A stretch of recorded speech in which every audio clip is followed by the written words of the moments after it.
city you burn, I'm gonna build one high.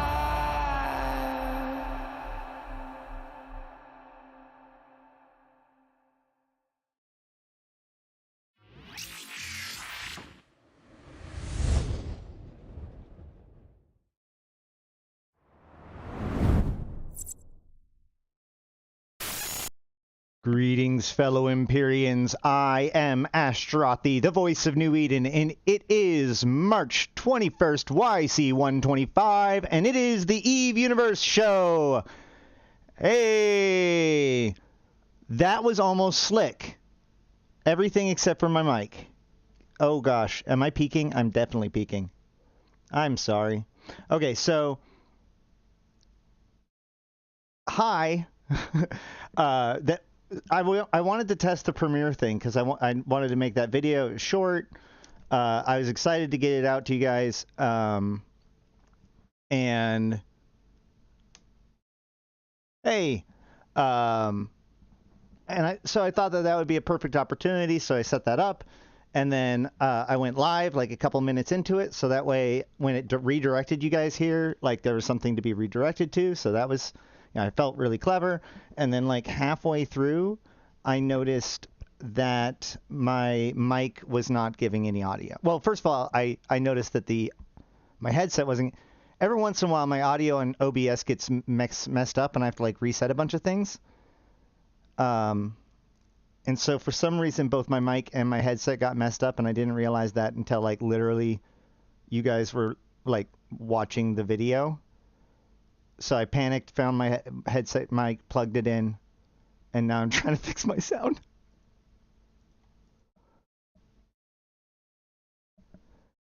But, you know, that's what you're here for.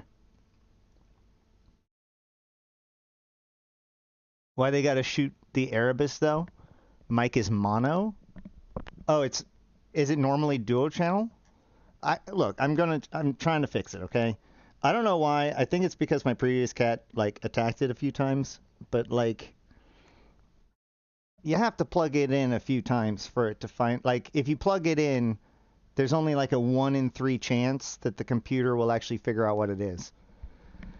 Have I seen the Eve Echoes Nano Course? You know what? I have. And that was legitimately...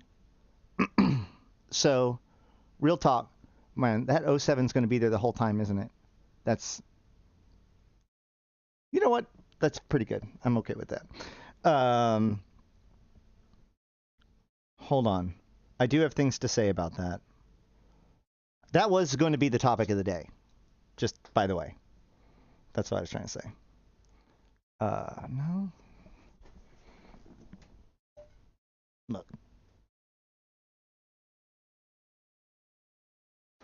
What if I go in there? Will that one work? I don't know. Either way. Why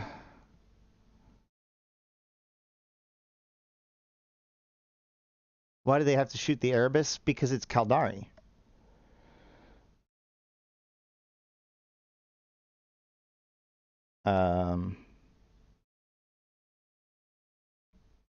Nothing? Oh my god. Please. Don't do this. This is why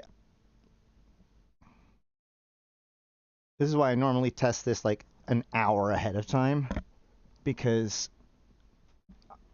I still haven't figured out exactly why it does or doesn't work, except for I just have to do it enough times.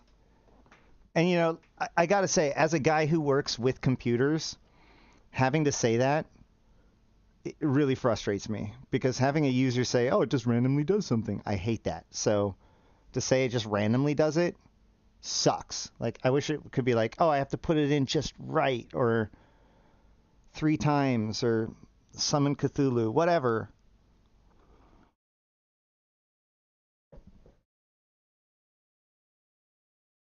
Although this one has an onboard mic, a mute.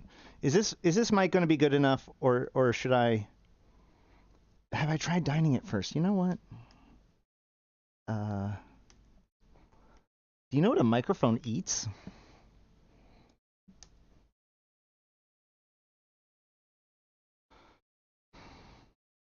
Oh.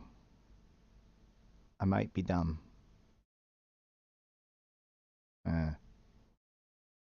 Well, I might have actually figured it out a couple of times and been messed up because I was only looking at speakers, not microphones, because I am distracted right now by the stream.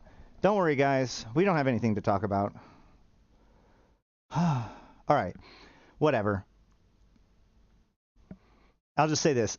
Nanocores are...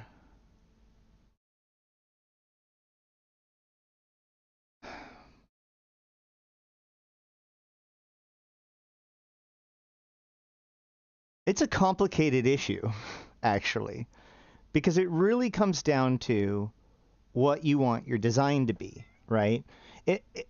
So imagine this, okay? You have real-life players, and you have bots. Now, one of the problems is that anytime anybody talks about automation, like, oh, that's going to make it harder on bots, or that'll make it easier for bots. No, it won't. Automation almost universally brings the human onto the level of a bot, or, you know, at least towards it, not the other way around, right? By definition, the bot is already doing what it needs. It is the automation. So you kind of have two different strategies. You either do what CCP does, which is in reality pour a lot of money into continuously bug hunting. Actually, you know what? Let's take a step back. Let's actually give this a different analogy. So botting is bad, but selling gold and ISK is also bad, right? So you have gold or ISK sellers populating your game. There is no legal way to buy gold or ISK in your game, and thus the gold and ISK sellers manage to buy or sell their stuff. You can spend a bunch of money hunting them, which you should do, but in addition to that, what you can do is introduce a new way for people to legally buy gold and ISK to keep the honest people honest. So you introduce something like Plex and WoW tokens to make it so that the people that are compelled to buy gold and ISK, that does have the money to do it, will actually do so in a way that funds the structure of the game rather than those who are taking advantage of the game. So, in the same way, the question is, do you go after automation? Like, the problem is that automation outstrips, is a competitive advantage over those who don't have automation, right? That's the real issue. If there is one. Because otherwise it's like, well, it's their gameplay and it's your gameplay if they want to cheat themselves, whatever. So,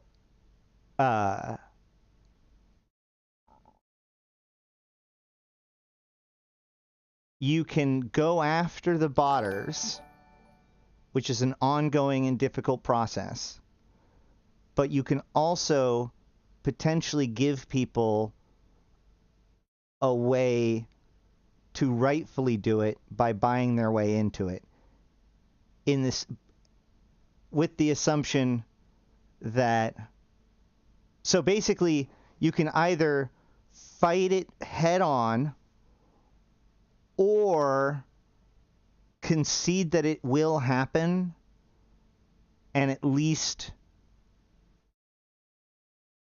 maintain it in on a white market instead of a black market. Hey, thanks for the support. So, also, thank you for joining, Deco. 07 to you. I'm not saying that this is good, and I'm 1,000% not saying that it's for EVE Online. I find it interesting because, like, it takes me back to the idea of one of the things I take from Echoes that I think that they should bring to EVE Online is the idea that when you're done shooting one target, you can have it go on to the next target. I feel like that's the reason why you should be able to just, like, change the order of locked targets. I feel like it allowed for multiple levels of planning while I was playing in Echoes that I would really like to have, where I can just set it and then monitor, see how it plays out. And people talk about the fact that it's, we already have enough problems with drone boats AFK ratting. And it's like, well, part of the problem is that drone boats are the only way to do it. So you can either remove the ability for drone boats to AFK rat, or make it so that every weapon system can AFK rat, albeit not that efficiently, because you're not target, if you choose your targets correctly and pilot your own ship correctly, you will be more efficient than an automation most of the time. So, oh, the new intro? Are you talking about that cyberpunk thing, the sci-fi countdown thing? That's 100% YouTube. Yeah, so it attempts to level the playing field, or at least, yeah.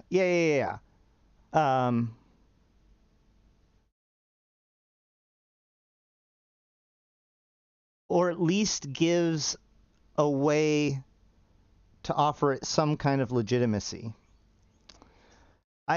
I think that my example of like a drone and a like a laser is actually a really good one for where you should consider it, because really there is still a reason to be manually flying.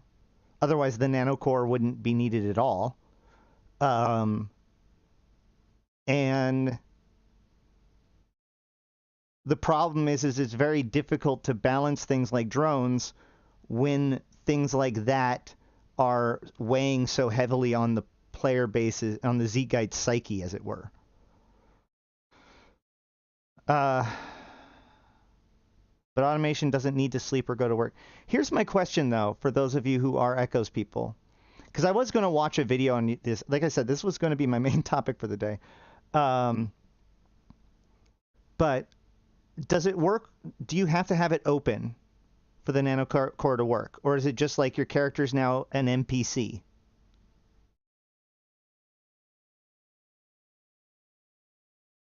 I'd like Yan. Wait. Yes to which? Do you have to stay on, or are you a full-time NPC?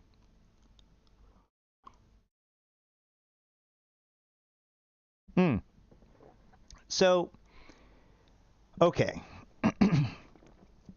I have just defended the idea of automation not being the worst thing in a game that is intrinsically built around low action per minute activities in the first place. Okay, like let's just say it's ugly, but it's not the worst thing in the world, and it's certainly not even as bad as insurance points. So let's just call it out for what it is. Now, what is my trouble with it? My trouble with it is, oh God. Okay. This might come across as a bit conspiratorial, but whatever. It's not even that, because it would be whatever company it is. Why does NetEase want you to have your phone open for so long? That's the question. Why is NetEase putting a real world value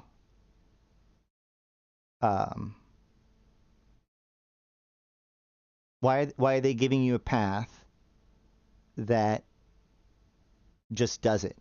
Because now it's basically just leave your phone on all day. So I don't know where you want to go with that, but as a software developer, that's the first question I ask, right? Because anytime that there's a new feature like that, I've been in those discussion rooms where it's like, this is what we want to do. What feature can we do that allows us to do the thing that we want to do? You know what I mean? Inflating player numbers is a possibility. Running ads is a possibility. Tracking information is a possibility. Like, the thing about Android is that the sandboxing is way better than it used to be. Back in like the Wild Wild West days of like 2006, I don't know, the Cupcake era. I don't even know what we're on now. and Donut and Eclair era, that whole like early Android 2.0 more or less, or 2 and 3.0, up through like 2014, I think is when they changed it, where basically I can plug in and just read everybody's logs that are coming across the Android pipeline. And I can actually like programmatically read it from another app if I wanted to. So basically any app or anybody with ADM, with, you know, being able to plug into your phone, you'd be able to read all of the logs from every single app running on it. So that's bad. They eventually changed it so now logs are much more protected, and the data between things are much more sandboxed. That said, there are still a lot of things that you can keep track of and you can do if you can ensure them that they don't ever. So if they keep their phone on, they're not going to move it much, and they're not going to unplug it much. Also, my question then is, how aggressively are NetEase going after people using emulators? Yeah, no. I want to do a show with Captain Benzine. We've talked about it. I like his stuff. He was actually the video I was going to show. All right. Let me try this one more time. So yeah, to be honest, I've always written off Echoes as kind of like a really interesting experiment where, like, you know, in a lot of ways, EVE Online, since Blackout, has experimented with all of the old ideas about like how we can make EVE crazy, but we're too afraid to try it. Like, you know, removing local from nullsec and disrupting the way the industry works. Ow! Hey! Disrupting the way that a lot of other things work, et cetera, et cetera. You know, they did all those things finally. So, but meanwhile, in EVE Echoes, it's almost like a parallel reality in which the Care Bears got their way, right? There's no suicide ganking in HiSec. Insurance doesn't require the bullshit of dealing with other people. And now you can just automate your gameplay. And so I think that Echoes to me represents somewhere between an interesting case study and a cautionary tale. Hard to say so far. Although it's worth noting that when I play Echoes, I legitimately, I mean, like, I don't play it for hours at a time. You know, I don't grind it, but I have fun with it. And like, even when I have it running semi-AFK and I'm monitoring it, obviously if there's a nanocore that makes it so that it's just like, I don't even understand what the nanocore would do that's better than just the normal lock, you know, auto lock, auto kill, launch drones, whatever. But like, whatever it is, apparently people want to pay money for it. No problem, Samuel. Yeah. That being said, there is a video that I saw where, was it Ashid? I normally like Guy. So there's like there's a video I was going to go over that was like Ashid going over Captain Benzi's take on a lot of this stuff. And I think that I disagree with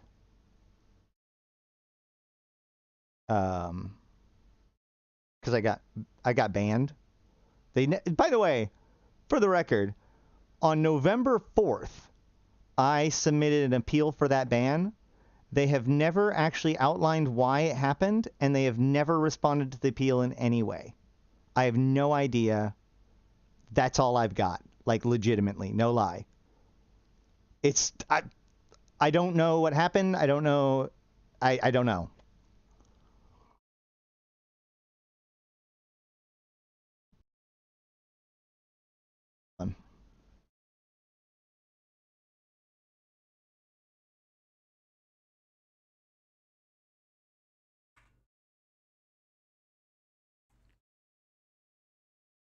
Hello?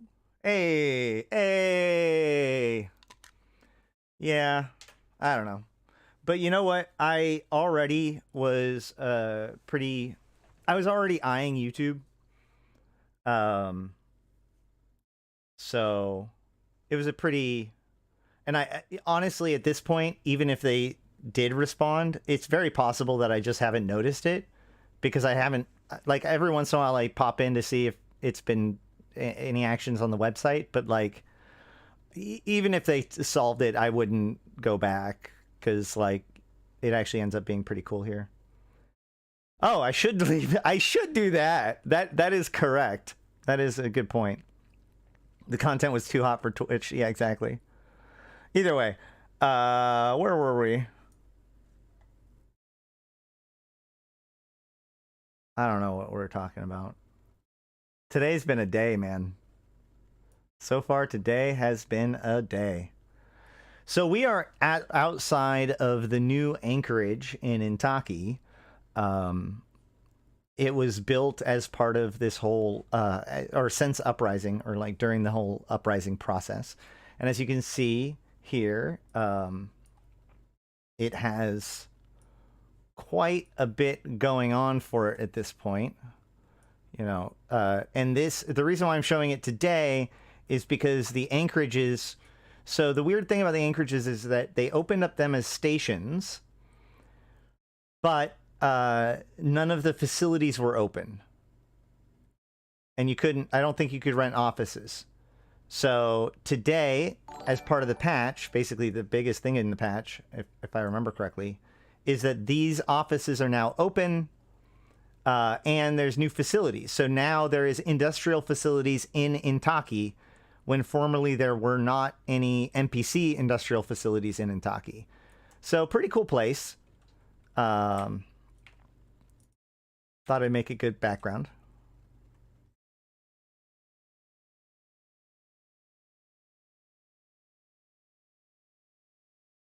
Vlad07, thank you for the support, guys.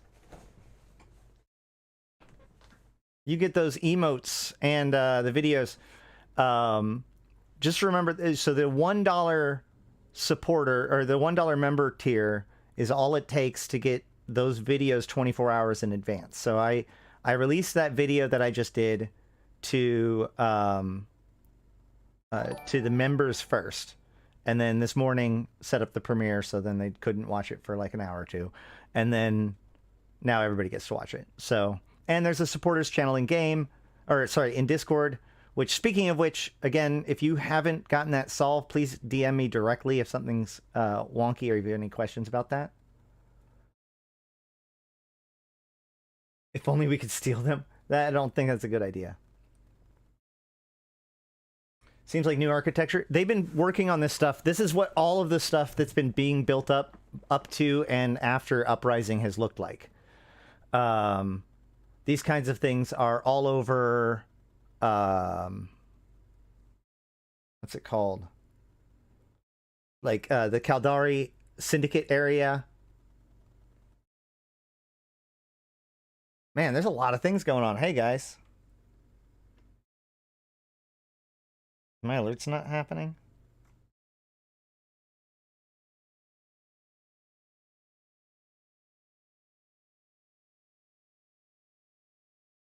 No, they should be.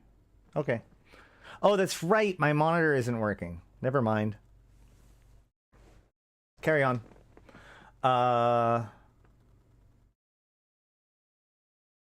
Let's see. About the video. What do you guys think of it, man? Like, so I've tried different things with the video. This time I didn't put any of the text on it. I just went with pure visuals. Hey, Gentle Slice, that's good to see. Well, good news. There's a lot of content ahead of you.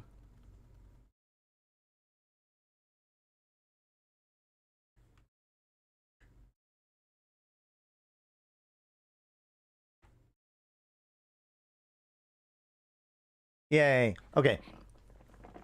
So, speaking of the video, Gosh darn it. Hold on.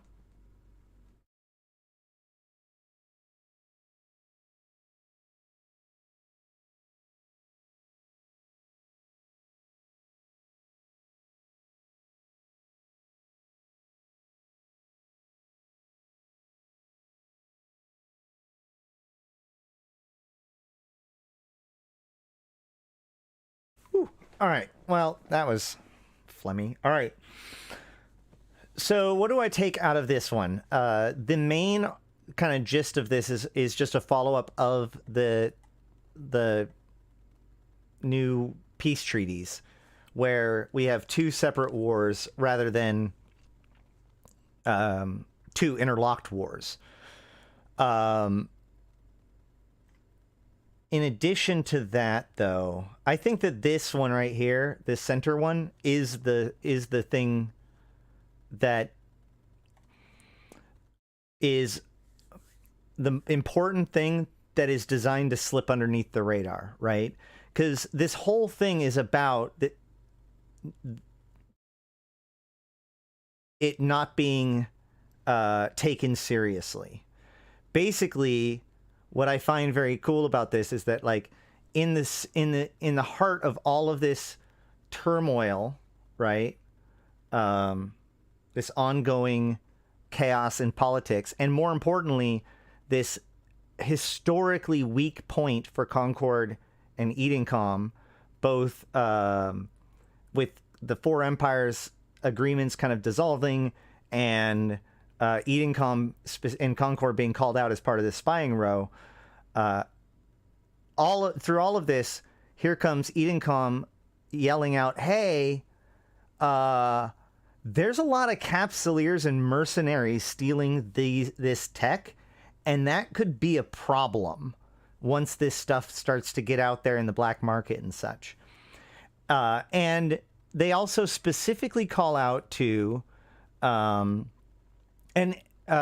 call out the Caldari and Minmatar aligned interests, which is the same as the mercenaries that we see, which, again, as we've said many, many times, that pegs it towards the Deathless's network. But what I find awesome about this is that, like, Edencom is not the one that you would normally expect to notify people about the Deathless network. And so, because of all of the politics, everyone responds with just politics. Oh, you're calling out Caldari. And the Minmatar are like, oh, well, Edencom's just Amar's little play toy. And the Federation is like, I don't like how Edencom's become politicized. Like, all of this, when Edencom's like, hey, these mercs are getting a hand on this tech, what is the mercs going to do with it? So, I feel like there's definitely some, like, more twists to come when it comes to the Shadow War. And this is going to be kind of the thing that sets the stage for it, if the Deathless is involved. It's worth noting that the last time we saw these Caldari Gallente or Caldari Minmatar pirates, it was the Deathless, and in the middle of that event, or at least a few days into the event actually changed, and we went from having to go after the Deathless or the mercenary, having to go after the smugglers, to being able to go after the smugglers or Concord. So, yeah, worth noting. And then back to just normal politics again. So they just they sandwiched it in between, Capsuleer pilots are really trustworthy. They never sold tech to third parties. What is the phrase that the Triglavians have for us? Hold on.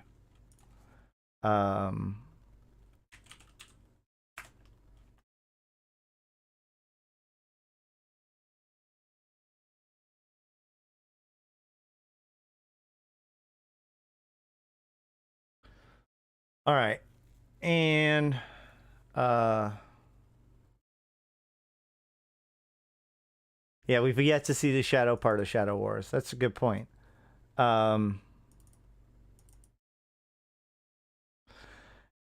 Augmented foreign Narania, that's us. Encountered augmented human entities within singleton format. Ranges exhibited varied allegiance profiles.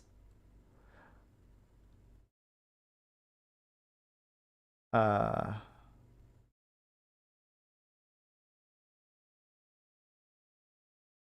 then later on it says, encountered augmented human entities within singleton format ranges have demonstrated highly variable motivational imperatives.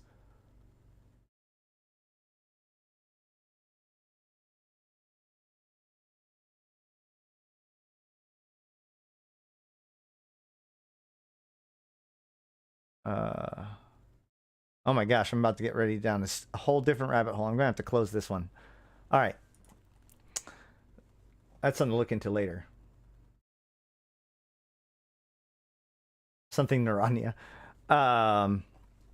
Any rate.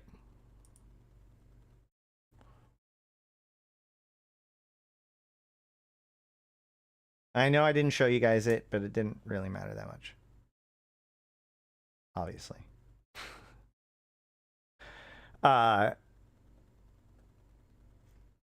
Now, as far as the one of the things I do note about this, though, is that I feel like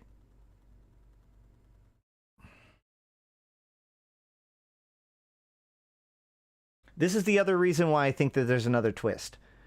I feel like this sets up another action point, right? So, like, the Minmatar and the Caldari signed their treaty a few days ago, and that signing of the treaty is what triggered the Shadow Wars starting. So why have they belabored this for multiple days, you know, with multiple world news stepping through the processes? The diplomats are coming together. They're signing the thing. They're going home. You know, this side is ratified. Blah, blah, blah, blah, blah, blah, blah. Like, we're seeing the effects of this stuff, but it's also still playing out over the course of this week or whatever.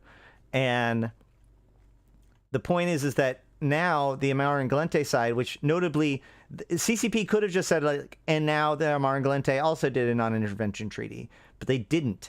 They made it so that the Alohn Gardner had a much longer negotiation, and that negotiation concludes now-ish, right? So as we speak right now,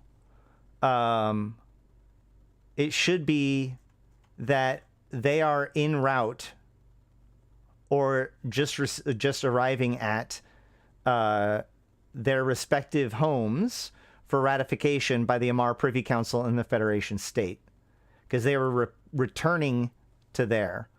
That's the last we've heard. So what happens when the details of that come out? Because that should do something. But it could just be nothing. But it seems really odd to do all of this stuff. But yeah, something to keep an eye on. Amar sharing tech as a safeguard again to event failure for Gallente. Right now, the Gallente is doing better than everybody else, so we'll see. But also, I think that as this has been negotiated onward, they've explicitly said that technology sharing was not on the menu. That was not on the table. So the other thing that I think is interesting is that, and one of the reasons why I edited the final piece of it the way I did was that if you notice, it really does bounce back and forth between these two different topics, right? Inkaki players, Inkaki players, Inkaki players, Inkaki players. So let's look at these. I do think so relative calm is good. They're hiring Algental Corps, which is fine, to hunt Anibra assassination cells. So, yep, we're still having... But what I find here interesting is that the Inkaki Assembly apparently was offered help by Mordu's Legion, and they said no. I I don't actually know how to interpret that. It could very well be that this is a sign that the Inkaki Assembly is very, very different than they used to be. But it also could be the fact that Mortis Legion kind of just left them a while. Like, they didn't renew the contract. So Inkaki Assembly's gone another way. But I think that this might be just a sign that the Inkaki Assembly is now captured by Celes Agard, you know, pro-Celes Agard folk. Because they were talking about how basically anybody who is against Celes Agard's position was, like, scared or, you know, threatened or arrested or, you know, whatever. So at this point, I think the Inkaki Assembly is pretty strongly pro-Gallente.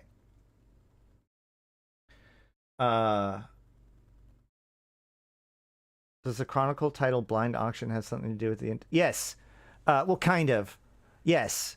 So that was when Ishikone bought Inkaki. So the Caldari had a giant auction off where they they basically sold off the war zone to the mega corporations, even though they are still Gallente systems.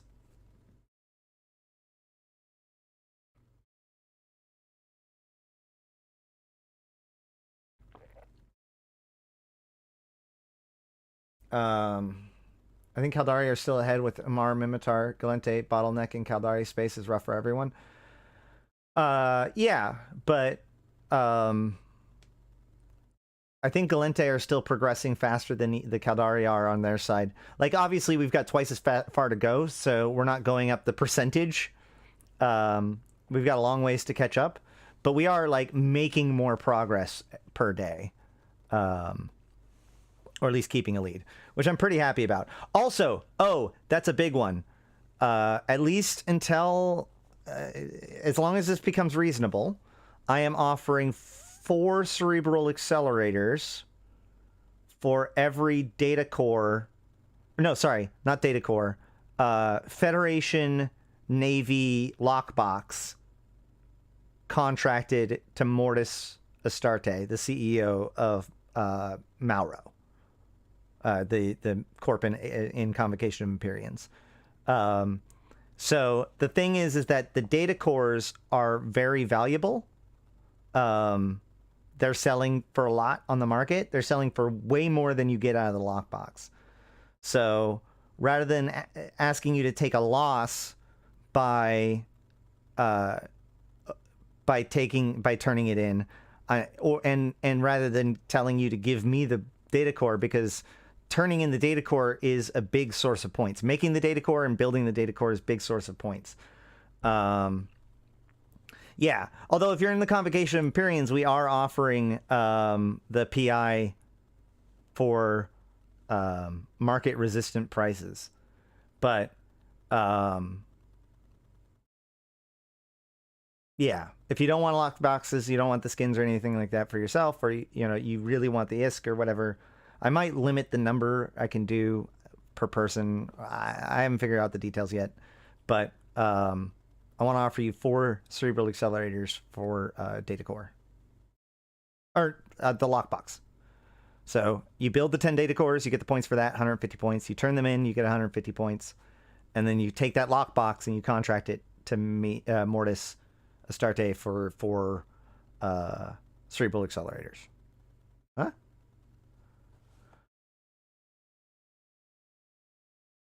Maybe I should make it 2. We'll do it for 4 until I hit. I might have a cutoff point. We'll see.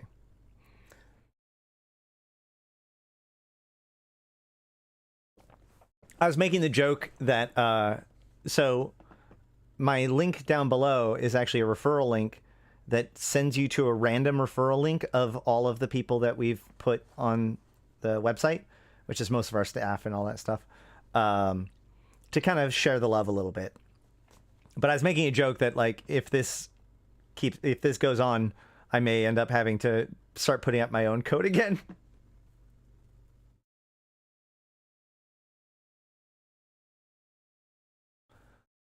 Thank you, Dan. Aikawarazu Chan. Yes, like the stream. I'm so used to saying thank you, Danny, like the stream, that I just defaulted to it. That was awesome.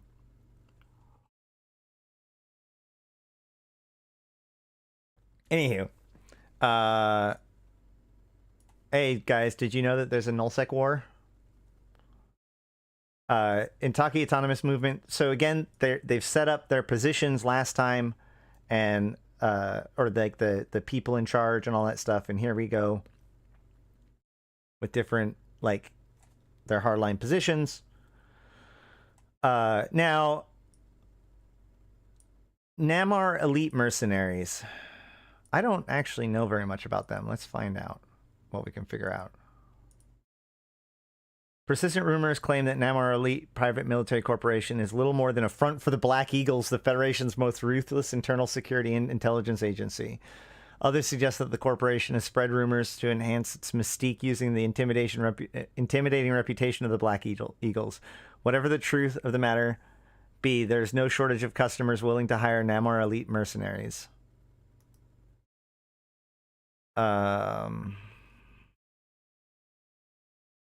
Oh, wait, hold on.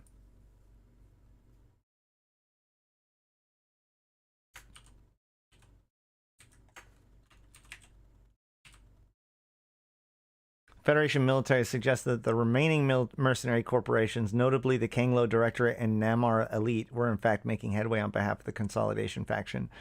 So the Namar Elite were in opposition of the Deathless's network in this conflict.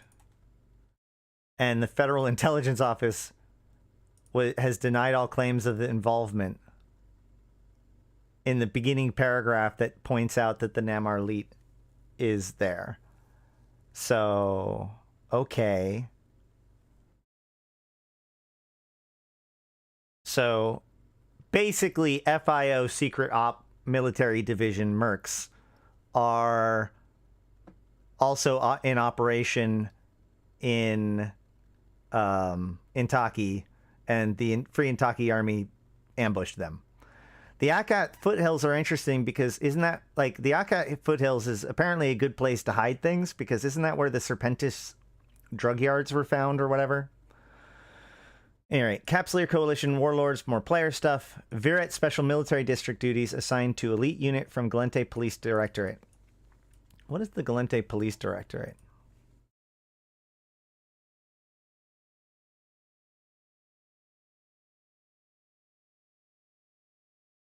The Federal Gallente Police Directorate traces its roots back to the original planet-wide policing service of the Gallente Union on Luminaire.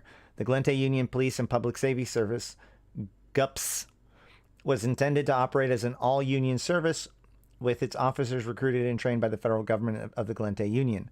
While retaining basic membership of the GUPS, and with some serving as federal police, most officers served in direct units under the political oversight of member states. The concept broke down as the Gallente Union expanded throughout space and evolved into the modern-day Gallente Federation. As outlying systems, planets, and colonies chose to wholly organize their own police forces, the Guppies were increasingly seen as an anachronism by the heavily populated and powerful member states of Luminaire. Ultimately, the homeworld states followed the example of the sovereign policies of the Gallente Federation and set up entirely independent police forces. The Gallente Union Police and Public Safety Service became the Gallente Police Directorate, and found a new lease on life as a police force operating across Federation states with jurisdiction over federal domains. Detractors of this service still refer to it by its old nickname of Guppies. So now we know what to call them. Sounds like a small fish in the Shadow War. Ah, womp womp womp. So this is just like, I think this is effectively this is a short way of saying that Valor and surrounding areas are now literally a police state, right? Like, unironically, a police state.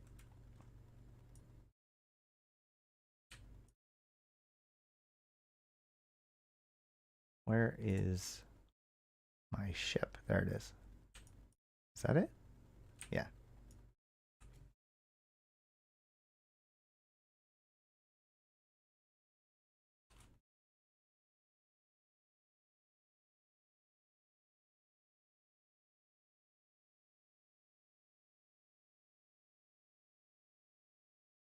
All right. They are the FBI. No, the FIO is the FBI. Well, I guess the FIO is the CIA. The FIO is the CIA and the FBI in one. Well, actually, you know what? I'm okay with that. I'm okay with that. It's the FBI. No, you're right. That tracks.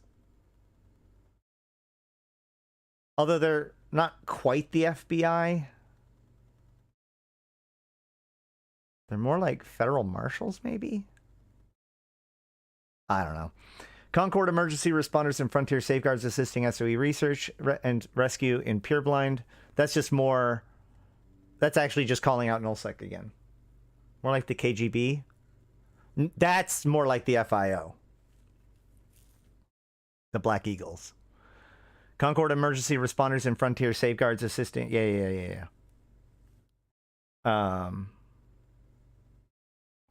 Senator Shalene Romnev and Kellen Amtad visit Lenoika Textile District to speak to community leaders. See, this is why I was suspecting that maybe something bad was going to happen as early as today, because, like, we have two senators on Inkaki right now. Now, they are kind of calming things down, but man, oh man. It's going to be interesting to see what comes from these two. Republic Fleet monitoring strange energy discharges detected in atmosphere of Flosis Wind 3. At first, I thought that, like, maybe the Amar were using some Svarog tech or whatever. Somebody else suggested that this could be a suggestion, or, like, this could be some use of a transportation tech. It's really hard to tell, because a lot of this have to do with the Svarog. My thoughts were like we'll have to go back and look, but the Svarog have been using increasingly sophisticated detonations, but this one says energy discharges, so that suggests that it might be closer to the transportation tech or something along those lines. Garissus pirate also, like, here's a crazy one. What if the Turner people show up there? Garissus pirates steal shipment of biotechnology research tools in transit from Republic to State. Not sure if that's going to come back or not, but we do know that the Garistus and the Angels are in particularly interested in stealing the transmuter tech too, or as well. Like, they've been busy, as CCP said. Bloodraiser cult cells on Mishi 4 destroyed by Royal Ulan assault, surviving cultists executed. Yeah, we talked about the Royal Ulans last video. Caldari State Peacekeeper investigate claims of Sorrow Red Troop and derail commando unit atrocities in Pegler. Yeah, remember, so this is the Ugali situation. So derail was there. There's an anti-AI unit. Sorrow's there with Red Troop, which is their kind of research and development wing. There was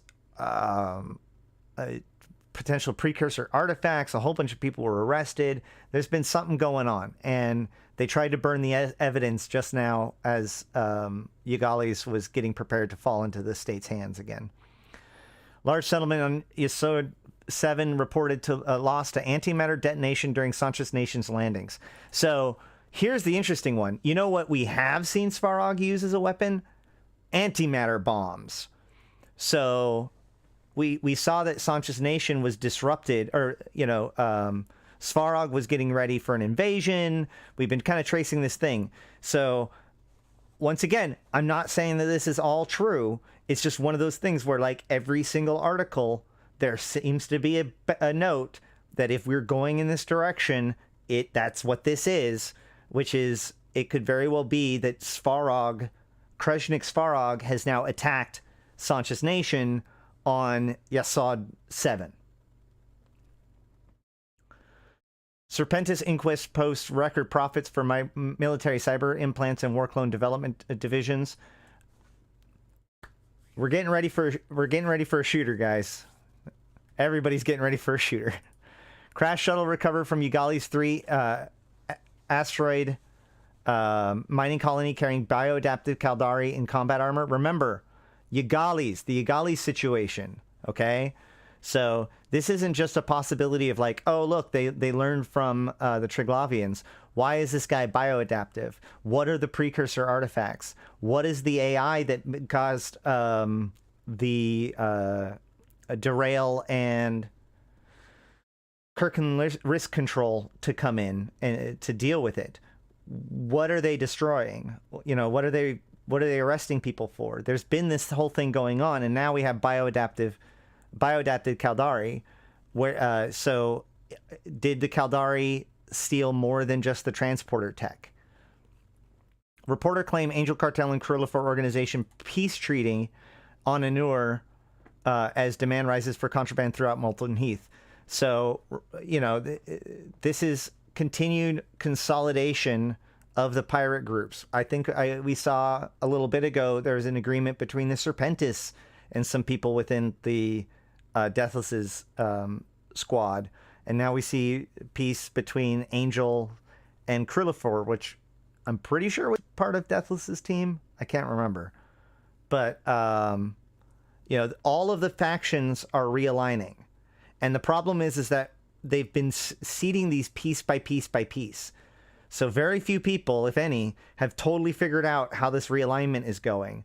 But something is going to lock into place, and it's going to be soon.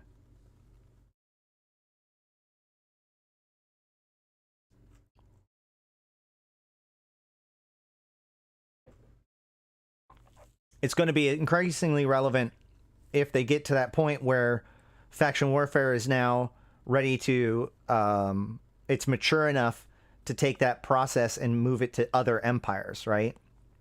Amar invades Sancha. You know, the Serpentis invades somewhere else. You know, whatever. The Deathless takes territory in this area. Things become more dynamic really quickly. Yeah, so that's that one.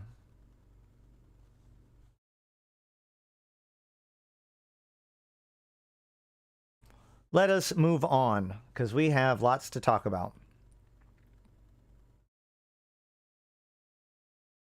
Patch notes. This is actually pretty quickly. So, adjusted the spawns for the waylaid courier salvage sites, research data nodes, and besieged research labs in low security space, such that there are a higher amount of sites total and will now respawn more consistently. Those outside of faction warfare low sec remain unaffected. So, basically, I thought I had an image for this. Did I get rid of it? Must haven't. Oh, nope, here it is. So CCP Fozzie posted today, the consistency issue mentioned is the patch notes was causing a number of sites in low sec to be correct right after downtime, but then slowly decreased during the day to 75% of what they should have been by the end of the day. At the same time of that fix, we also increased the spawn rates in low sec across the board. So for some reason, probably like, let's say there's 30 sites in circulation, but every once in a while, one of those sites fails to go back into, like, it fails to spawn correctly, which means it fails to be run, which means it fails to be put back into the bucket, which means it fails to get recycled.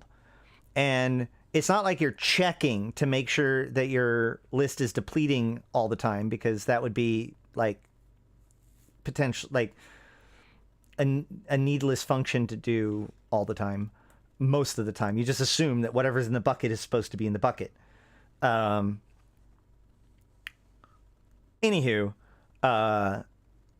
so it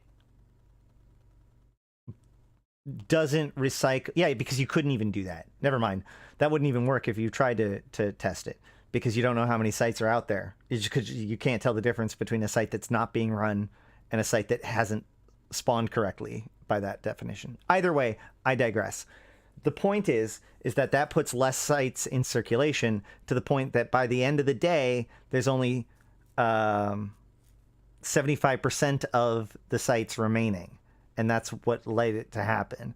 And so they fix this, the thing that causes it to fail to spawn. Now people can run it.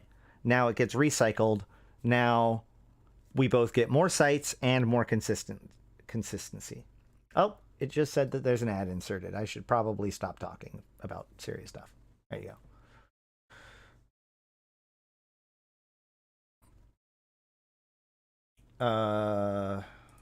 Let me know when people are back. Oh wait, no, how would anybody know? So the other thing about this though is that there is good evidence that there just are more sites. Yeah.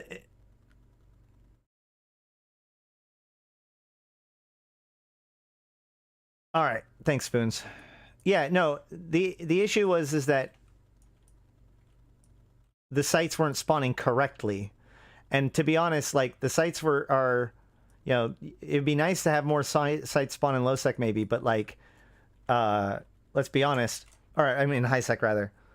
They just weren't spawning in low sec basically. I found. So if I go here now,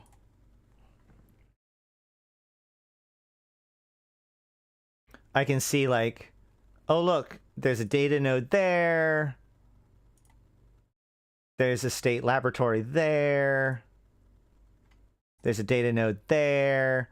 There's like almost, there's like something every two, there's a waylaid and a data node. So I've been going through this. I think, look at that, 3 data nodes there. It's seriously 3 more data nodes. So that idea of like going into the backlines and hacking them for data sites and also doing the Caldari operations posts at the same time, I think is like super, super valid at this point.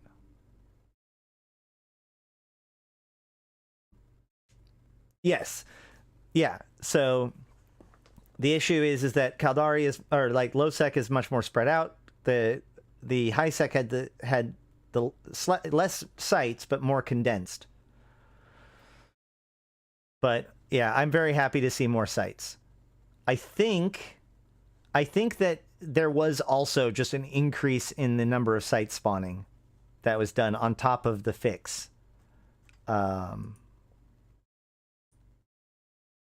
yeah, like if you remember, we were able to go through like 60 different systems or 30, at least 30 different systems without finding a single waylay courier last time. So seems okay.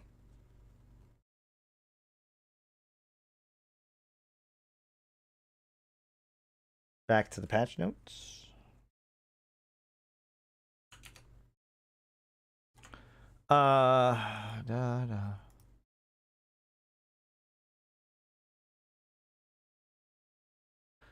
So also full industry service slots have been added to the Federation Caldari Anchorage stations. So there you go. We now have industry available in all of the HQs. Well, at least Samanuni, Amignon, and Taki. I assume that Mehator either already had industry or are on their way.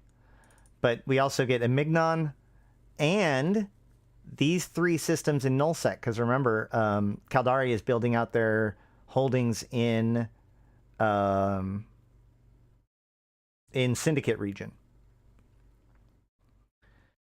The gauges when previewing an Empire before selecting one in the Shadow War UI will now show current progress correctly. Good. Tooltips which stated obsolete information in the Empire selection panel of the Shadow War UI has been corrected. Good. Fixed obsolete tooltips which said jump clothes you can have only one in a station. Radial menu dock function no longer appears to be available while in warp. So when you're in warp, it's supposed to be grayed out, and then the second you can use it, it lights up. With it not lighting up, that could be one of the reasons why we noticed that a lot of us were doing a command and just not doing it. And it could be that it was showing that things were available to be done, like warping and activating an acceleration gate before they were actually ready to be done. And then switch launch drones. The launch drones option in the radial menu now works correctly. Thanks, CCP. Yep. So pretty simple patch. So then as far as the front lines goes,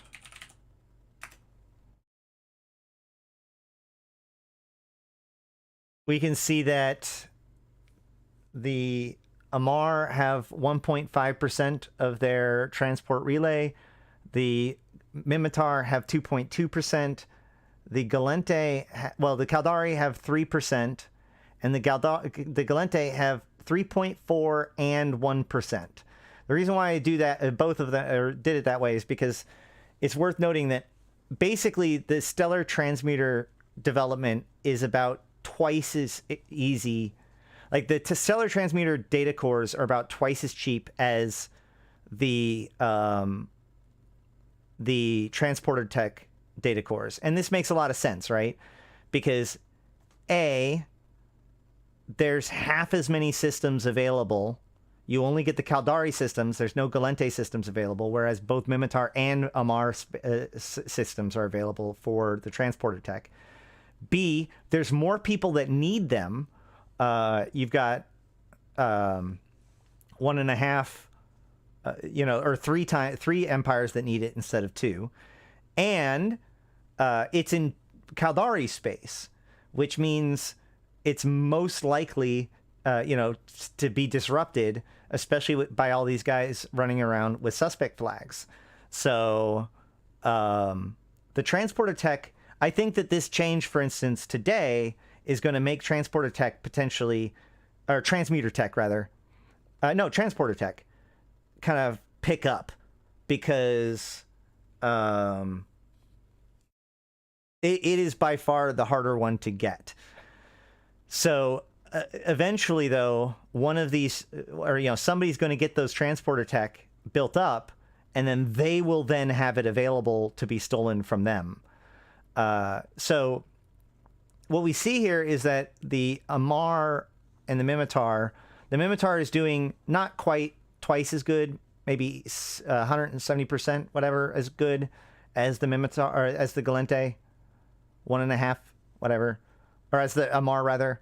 And then the Gallente are both beating the Caldari on stellar transmuter and also making less than the other two, but is making progress on the transport relay development, which means we are getting it done, guys. So yeah, keep it up. Now here's the thing. Okay, here's my pitch.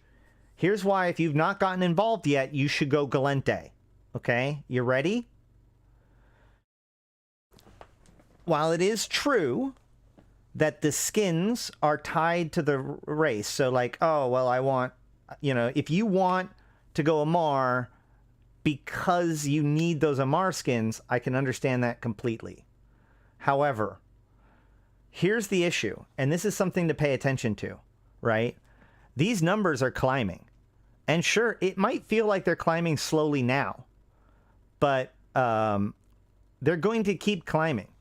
This is a window that shuts. When this is over, or when the Minmatar complete the transportation relay development, then the only way to get points will be to go into Pochfin and do the actual construction process. In the same, so, and then eventually, once this is built, you just won't be able to get that at all. The only one that has all of the options available to them for point collection. Also, yeah, that's the other point. The Minmatar, you can't run the sites in Minmatar and Amarr space. You already have that tech. It doesn't give you anything. You have to run the sites in the more difficult area. Only the Caldari and the Gallente get to do the more difficult, the easier sites. And that's going to be done sooner than the other one, right? Because it's going faster. Look at that, 2.2. Even the Caldari have it at 3. So the stellar transmuter development for the Caldari are going to be finished. They're going to be the first ones across the finish lines into here. So if you want maximum options, go Gallente. We got a lot of work to do. There has to be a new reward track for the Pochfin stuff. Yeah, I doubt it, because that's why they made it. It's all just personal points, PP. See, if you go into the thing,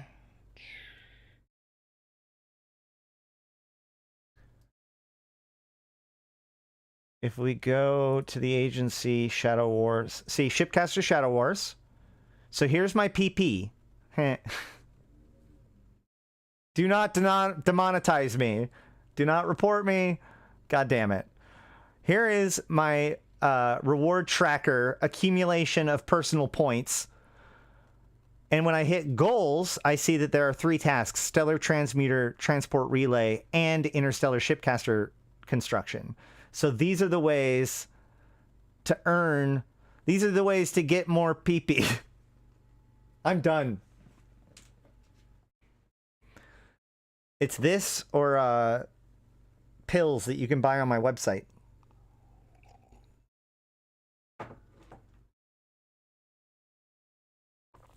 All right. Nonsense. Also, by the way, does anybody have more does anybody have more PP than me? I have I think I've gotten 1,500 points. I just got the Vexor Navy issue skin. Has anybody gotten further than that yet? Oh no, I got the Talos RVB skin, which I think is the next one. You're calling the FBI. No! That's fair. On the other hand, I'm not PewDiePie. Chaos completed the entire thing already? I mean, yeah. It would not be hard to, honestly. If you are running, if you actually spend a lot of time running the sites, get up the stuff, and then just crank out the data cores and turn them in, the building the data cores and turning them in is worth so much.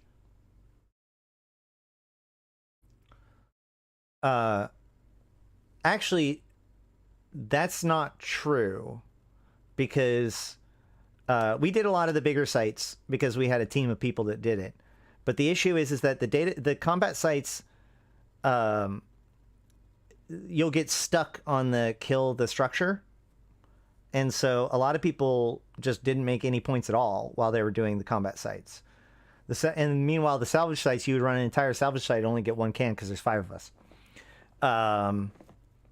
So with all these data sites in low-sec now, I'm really tempted.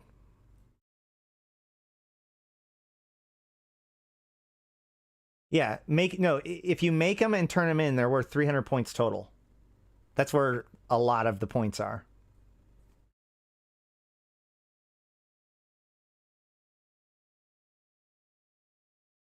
All right. Where was I? We were in between things, right?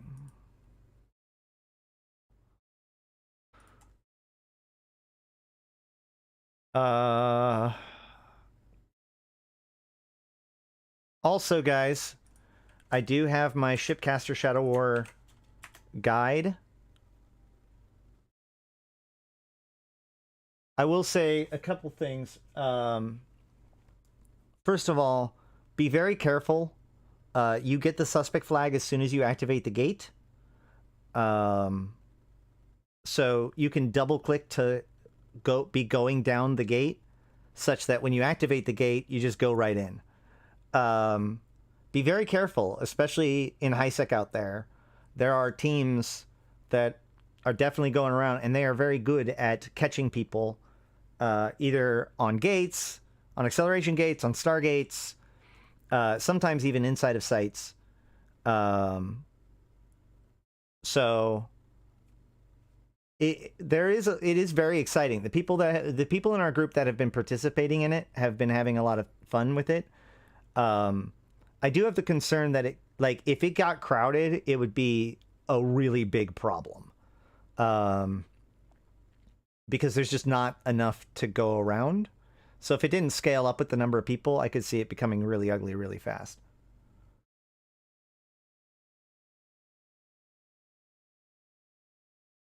I'd love to see your CEO perspective of your corp coordinating and running the sites to progress the Gallente development.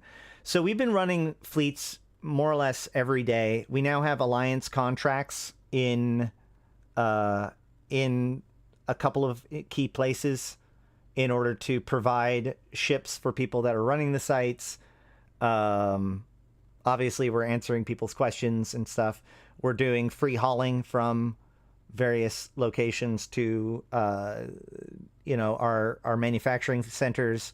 We have the recursive computers for cheaper than market, or at least, as I keep on trying to say, or market influx resistant prices. Basically, enough that there is a slight profit, but not a crazy gouging profit off of the pre this starting spike. We have the minerals and all that stuff there too. So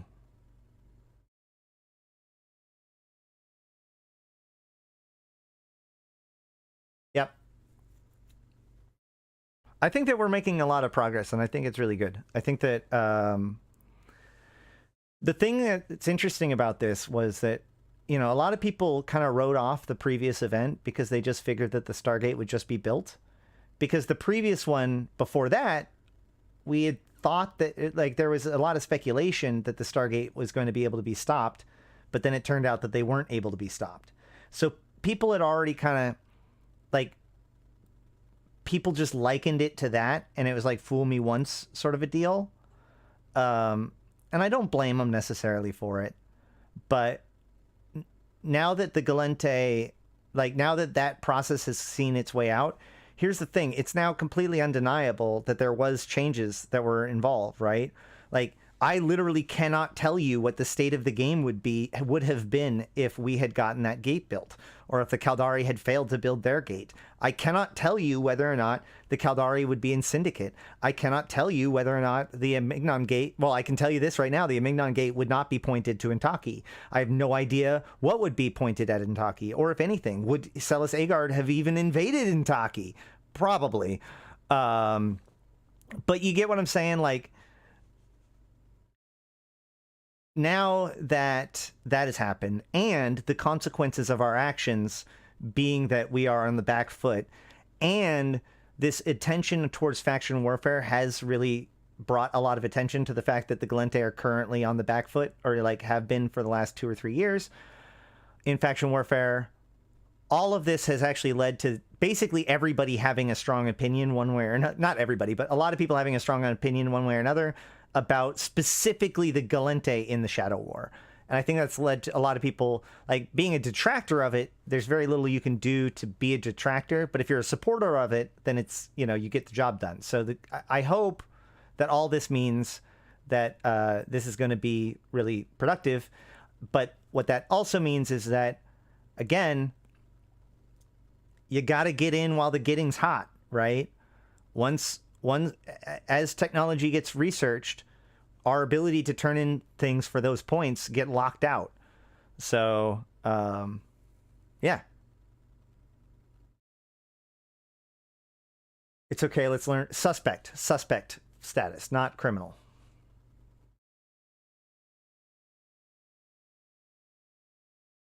Never could have figured out why Notion slows my frame so much. That's weird. I wonder if it's because it's trying to preload 6 YouTube videos. It has 6 YouTube videos embedded in it. That could probably be a thing.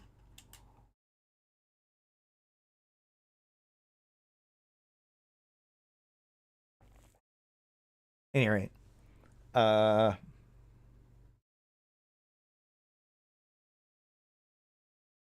we talked about the nanocores already. Oh.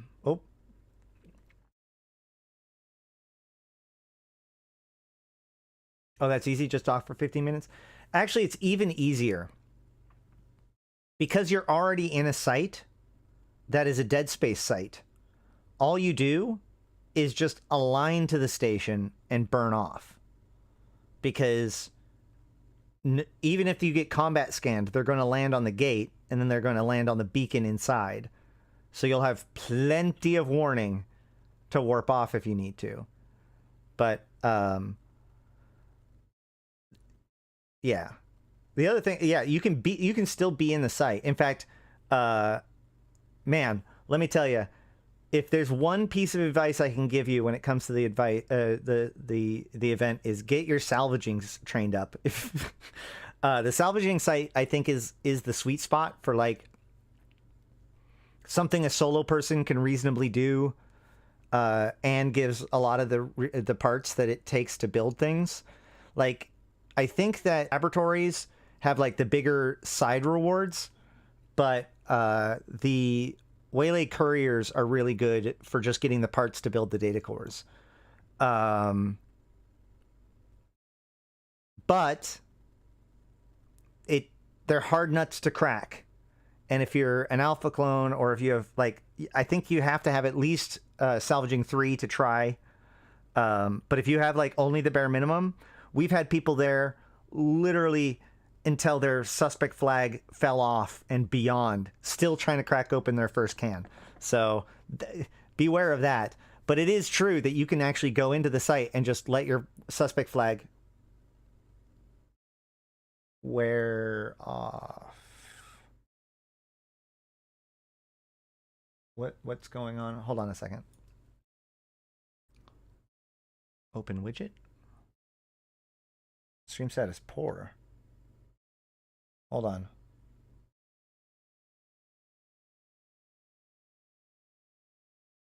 Everything looks good on this end. Maybe it'll update.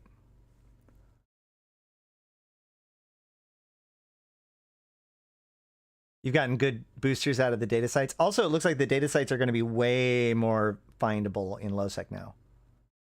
It glitched a bit, but now it's back. Okay, good.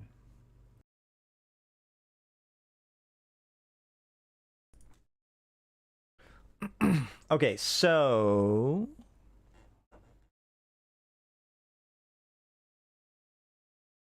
also, while I got you guys here, today is the last stream before my son's spring break. That doesn't mean I'm not going to, and his spring break goes through to the end of the month. That doesn't mean I'm not going to stream at all during that time. It does mean I'm going to work on some background stuff, some edited videos and stuff like that. But it also means I might stream with much less warning. So what I recommend doing is going onto our Discord and flagging yourself with YouTube in the roles page, so that way you get all of those updates when they happen, or on my Twitter, or subscribe to the channel, blah, blah, blah, blah, blah.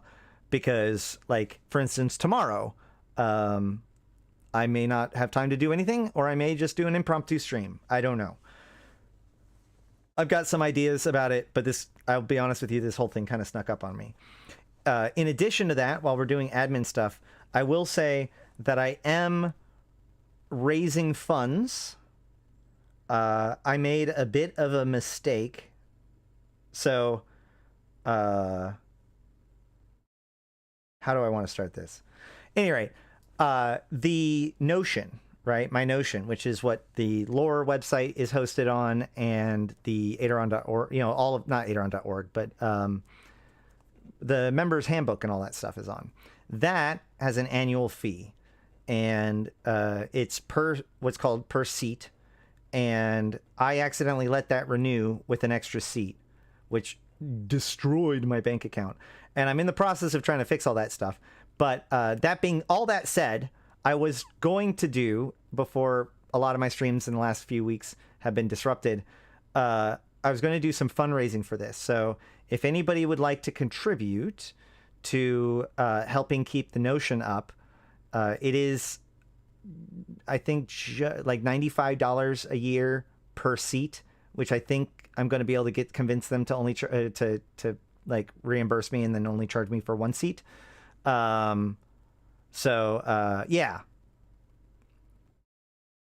that'd be neat.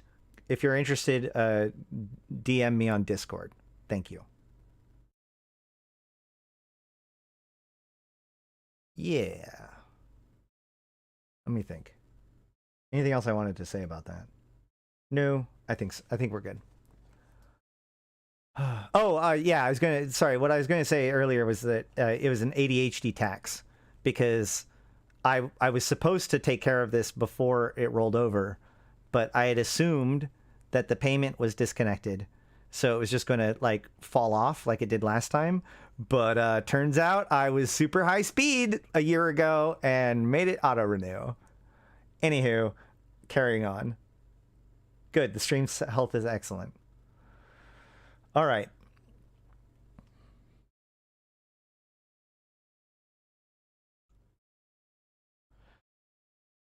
Okay. Let's talk about it.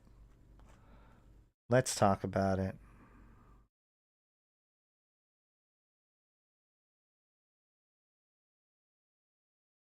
All right. Today, my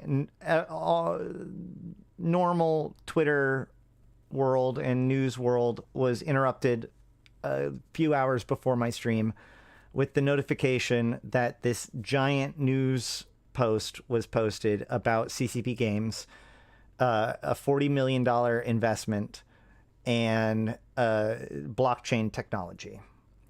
And I realized really quickly that I was going to dread talking about this, but everybody was going to want to talk about this. And I was really curious about this, just also on the side, because I have been both an advocate of blockchain technology and also a huge detractor of NFTs.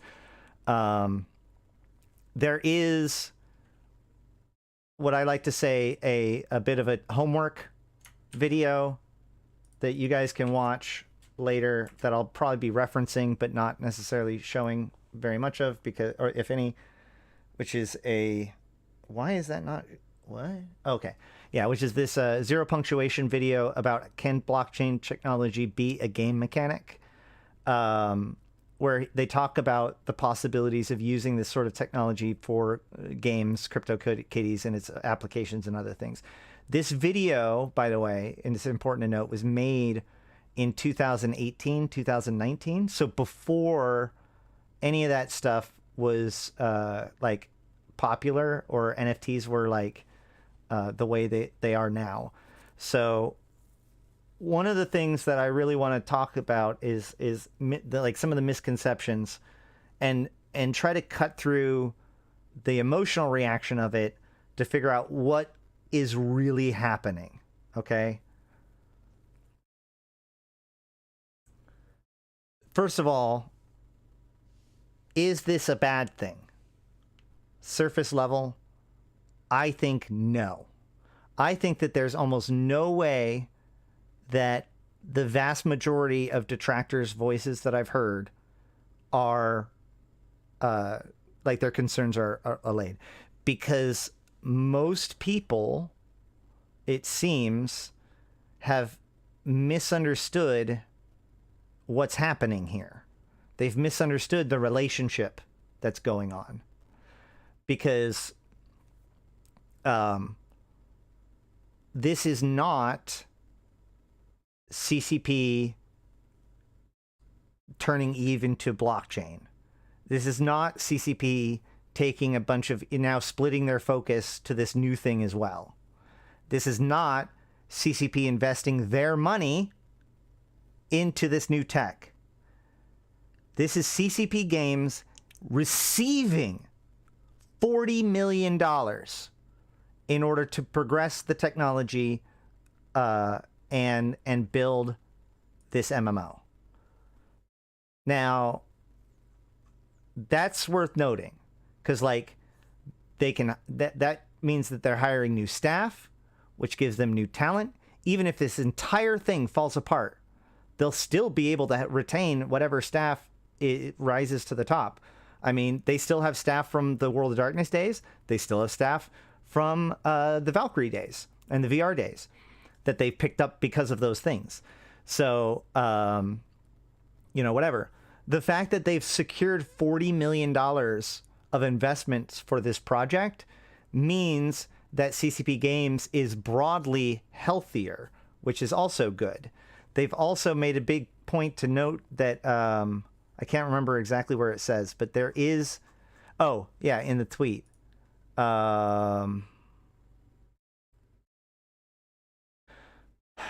So the CCP Games tweet was kind of whatever, but there was a, yeah, this one here. I've long admired, this tweet here, though, is the one that I find the most information, or a lot of information in, okay? So he goes, initially released 20 years ago. So, initially released 20 years ago, EVE Online had a huge influence on multiple generations of games, blah, blah, blah, selling up CCP. Eve players have set their own narratives, 270 billion items in the last 5 years, blah, blah, blah. So again, hyping up this as a company, because remember, this is an investment team. Not a remember, but that's important to note. This is not a game company. This is not anything. You know who this is? These are people with a crap ton of money. This is an investment firm that invests in technology, okay? In fact, it's several of them. But he goes, we believe that CCP Games will shape the next generation of Web3 games, blah, blah, blah. Has demonstrated remarkable leadership and aptitude and continued innovation. He advocated for blockchain games long before crypto was mainstream. Here's his roundtable he led at DICE in 2017, which is true. Joined by Tosselot and the whole of A16Z games, as well as other people, right? So, what?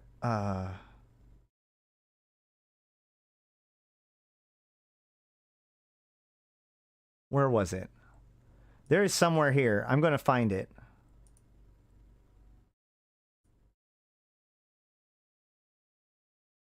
That suggests...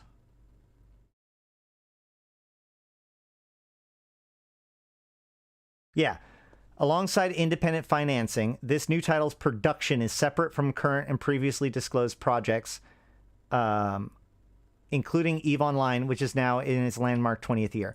So this whole thing basically does not touch Tranquility development.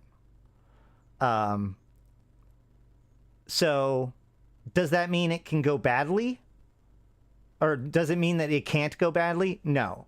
There could be some, definitely there could be some negative repercussions from them going down this line. But honestly, it's just as easy to say, like, well, what if this new thing is wildly successful and then Tranquility gets kind of left behind in the dust? You know, that kind of thing. But, like, the fact that CCP is now going to lower their development. Here's the other thing. They literally just put out a dev blog about how much power, how much investment they've been putting into the server architecture and such of EVE Online. Like, they've been doing a ton of investment in Tranquility and on EVE Online. So to suspect that, like, this means that they're not investing, like, that would make sense if we were in a cycle of low development from CCP, but we're not right now. So I can only hope that $40 million goes a long way to helping them out. Hopefully my optimism is seen through on there. I wanted to look a little bit into this company, though. This is the investment firm that they are talking about. So these are the different companies that they've exited on. So in other words, these are companies that they've invested in, and then when the IPO buyout happened, you know, they basically got their money. Some big names here: Asana, Airbnb, Roblox, Zynga. So, you know, they're clearly going after real stuff. And then they also show their active portfolio, which are things that they've invested in that haven't necessarily sold. And you have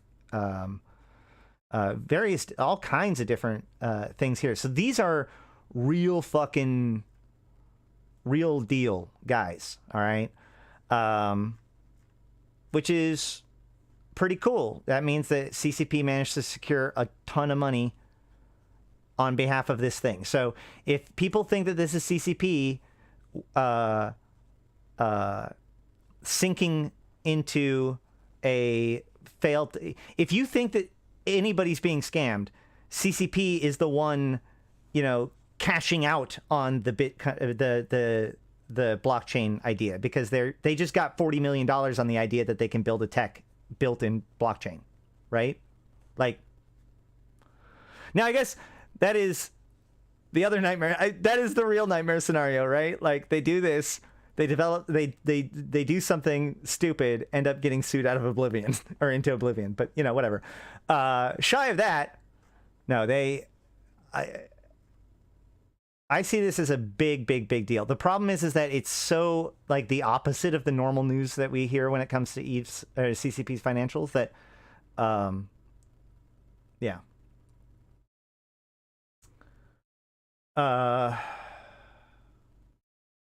It'll shift work from Tranquility to some other project, and we know that Eve is bug-free and complete. It's not going to shift work from Tranquility to some other project. It's not. Like, why? How? No, it doesn't. That's the whole point. It doesn't. It's a separate thing. All right. We'll get to blockchain. We'll get there. We're working on the money first. So I wanted to do some more investigation into this. Okay, so first of all, this quote jumped out at me. The depth and nuance of Eve has become a frequent point of reference for blockchain gaming, and we are therefore thrilled to support the team's impressive vision for expanding Eve Universe utilizing this technology. As a former employee, it was with great personal joy to be reunited with CCP and to witness their continued passion for creating truly meaningful virtual worlds. That jumped out at me. So, okay, let's check this out. Who's this guy? Well, he is now part of the Makers Fund. In fact, he's the head person of Makers Fund. And here is his LinkedIn. Oh, nope. What we can see is that he worked at CCP until 2011. He worked from literally web developer before CCP, before EVE Online launched, all the way up to production director, ending when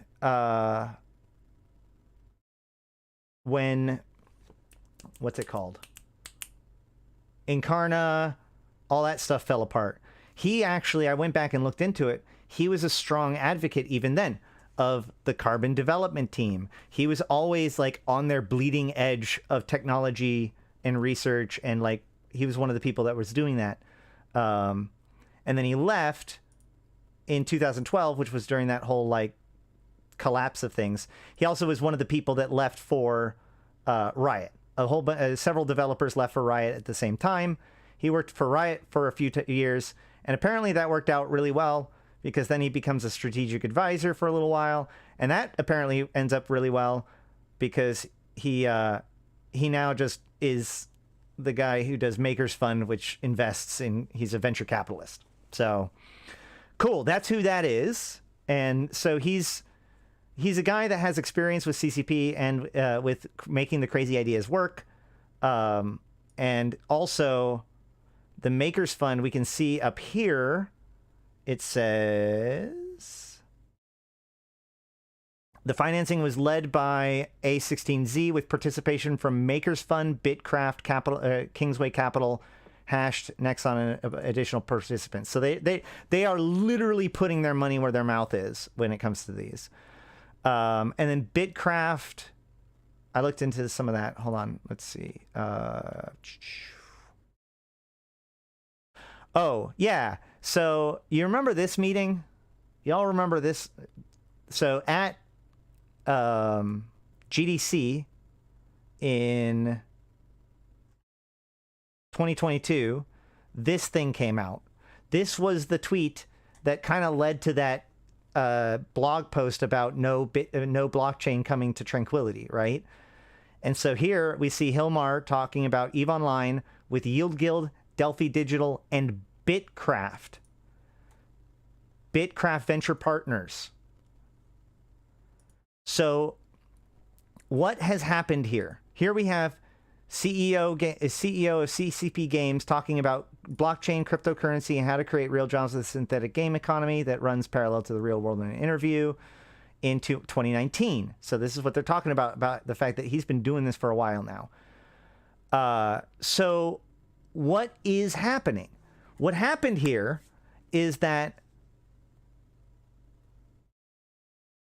Hilmar has convinced a bunch of crypto bros that EVE Online is a good or has lessons learned for them in how to do things. Look at what this says here.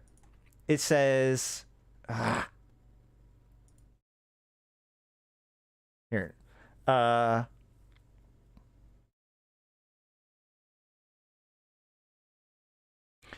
The depth and nuance of EVE has become a frequent point of reference in blockchain's gaming. So they already use EVE Online as their point of reference, right? And Hilmar has now convinced these venture capitalists to give him $40 million to build a game. That's it. That's what's happened.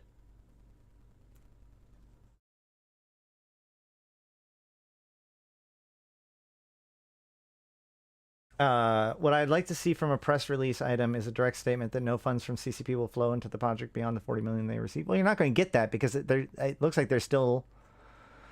I don't think that that's the end of that investment round, potentially.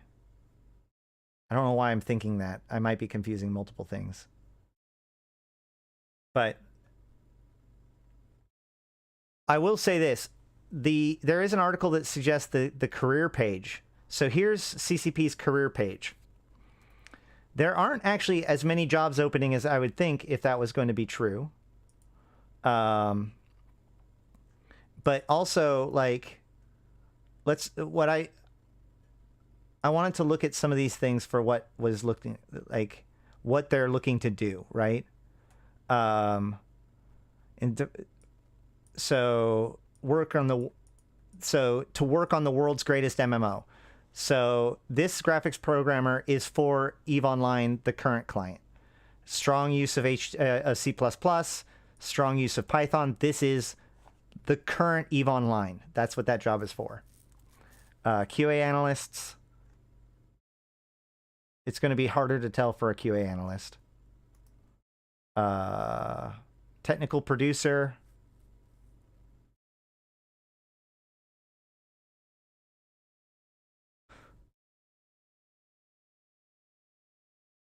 I think this is for... Well, this is probably across the board. But this is probably more for EVE Online. Maybe not? Maybe. Hard to say with that one. Senior technical writer.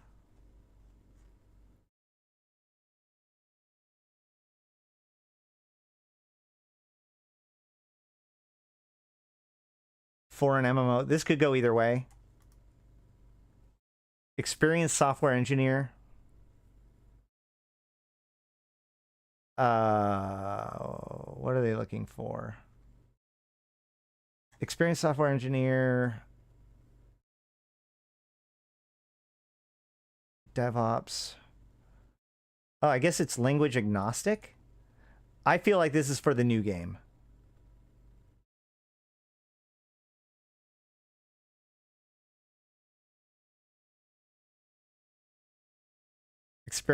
Wait. Senior systems designer. EVE Online. Senior software engineer.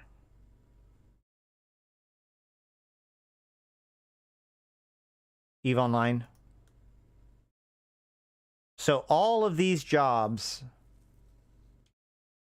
that I can see are either questionable or for EVE Online. So we'll see.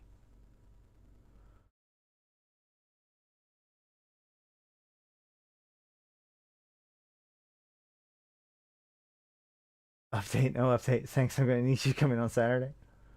Guardians Gala died for a crypto game. No, Guardians Gala died for the Shadow War, which, again, I think that we have some more twists in store for. Because, honestly, just running Guardians Gala again would have been the easy answer, right? Oh, here we go. Yeah, that's right. Here is their press release about it, where they prop it up, and then they say, we believe the next generation of Web3 games will share the same principles, built from the ground up and merge proven gameplay with open economies, player-driven social systems, and compostability. CCP has long led the way, and that's why we're excited to announce that A16Z is leading the seed round for CCP's new game. So again, they sought investments and got them. That's This new AAA title is combines CCP's 25 years of game development design experience with the latest in blockchain technology to enable a new frontier in player agency and autonomy, and will also be set in the EVE universe. Uniquely qualified for this endeavor, over the last year, we spent a lot of time with CEO Hilmar and came away impressed with his thoughtful approach to Web3. His experience running CCP through multiple business cycles, blah, blah, blah. And he's continued to bring mainstream recognition to the opportunity, speaking at forums as distinguished as the Nobel Prize Week. To lead this new title, he has assembled an independent team of world-class experts from CCP, including director, oh my God, that, through many meetings, late night conversations, and meals, we've gotten to know the CCP team well, and has celebrated one of the player community at EVE FanFest in Reykjavik. The team has already made great progress in product development, and we've been very impressed by the playtest thus far. Together, we share the belief that player ownership and governance within the open platform can be key source, blah, blah, blah, blah, blah. Congratulations to the CCP Games team.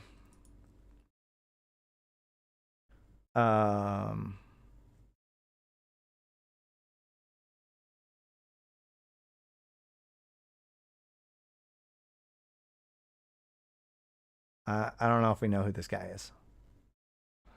All right. And the other thing is that, so let's talk a little bit about how much money that is. So, yeah, but it's CCP's wood chipper. The wood chipper has a CCP brand on the side.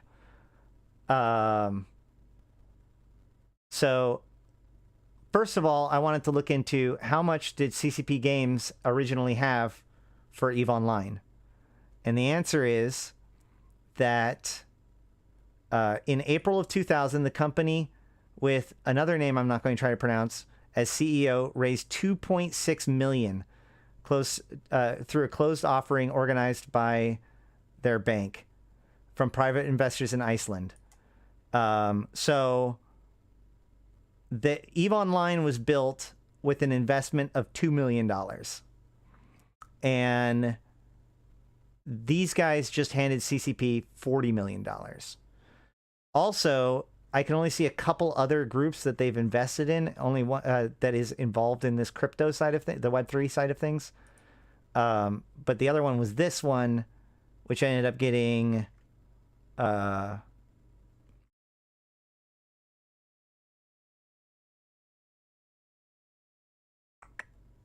shoot, I thought it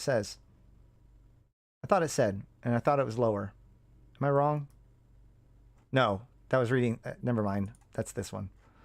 10 million for a total of 25 million. So CCP is now flush with cash. We'll see what they do with it. Oh yeah, I also looked into Pearl Abyss a little bit because of the members that they had. I was going to look into some of the financials of Pearl Abyss, but I leave that to people that know what they're doing better. So let's talk about blockchain. Okay. I'm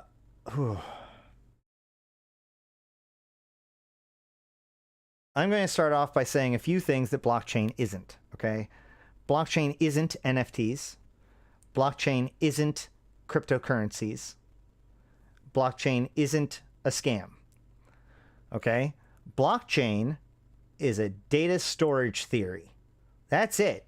That's all it is, right? It is the idea of using a distributed ledger to track blocks of information linked in a chain. That's it. That's all. It has advantages. It has disadvantages. Now, as that technology evolves, different things have come out of that. We see one of the very first things to hit the market was cryptocurrency, Bitcoin, right?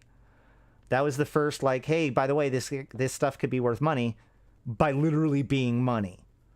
And then in 2019 or 2020, we get things like, well, actually around 2015, 2016, around there, we start to get things like CryptoKitties. We start to see very niche, but very successful crypto-based games that usually are just based around like collection. Games is a bit of a stretch.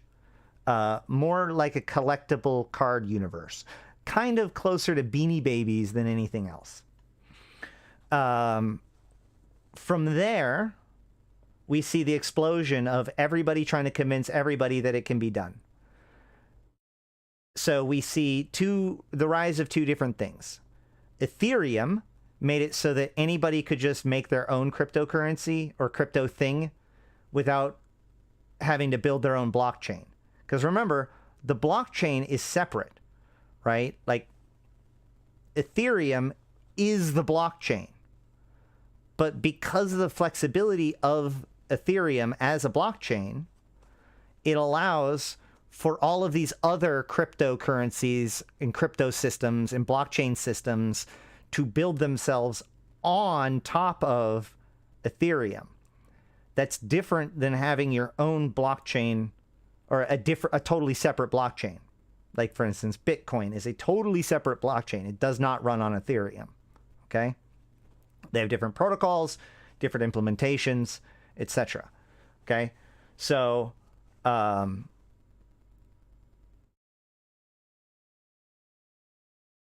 where was I?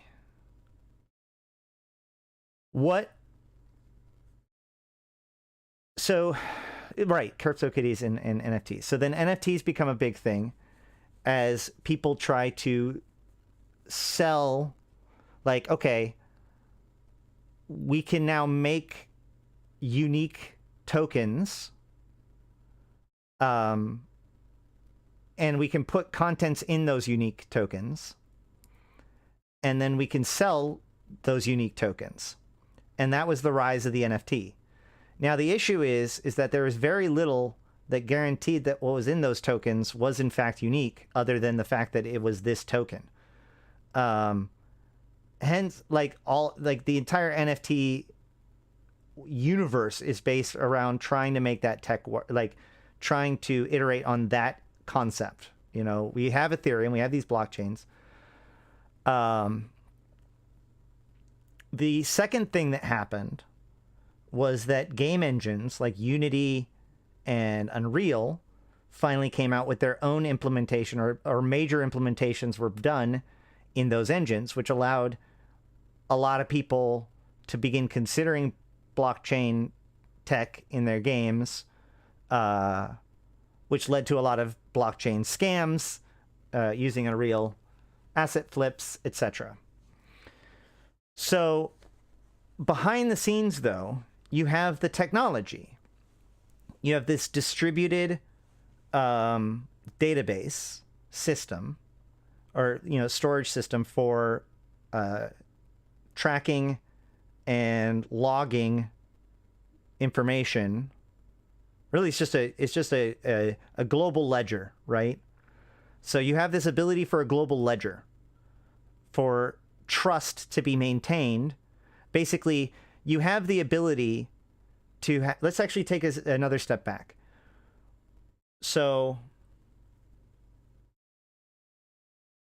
when you do a vote, you verify the vote by having people verify it with people from both parties watching, usually, or like at least being able to monitor in some way to validate that it is true.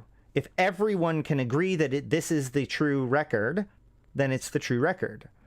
And the more people that independently have to agree that it is the true record, the more likely that a problem will become detected. So that is the whole point, right? That you have this public ledger that is public and is technically mutable. However, at the same time, is built on this trust network, this decentralized trust network. Okay. Do I know what gas fees are? Yes, that is an implementation issue, not necessarily a blockchain itself issue. Ethereum is not that efficient. Okay, so let's talk about what it could be. All right. It's also not every database transaction, Nick. That's actually not technically true. It's every create, write, and update transaction, which may seem kind of like the same thing, but that brings me into why blockchain might be interesting.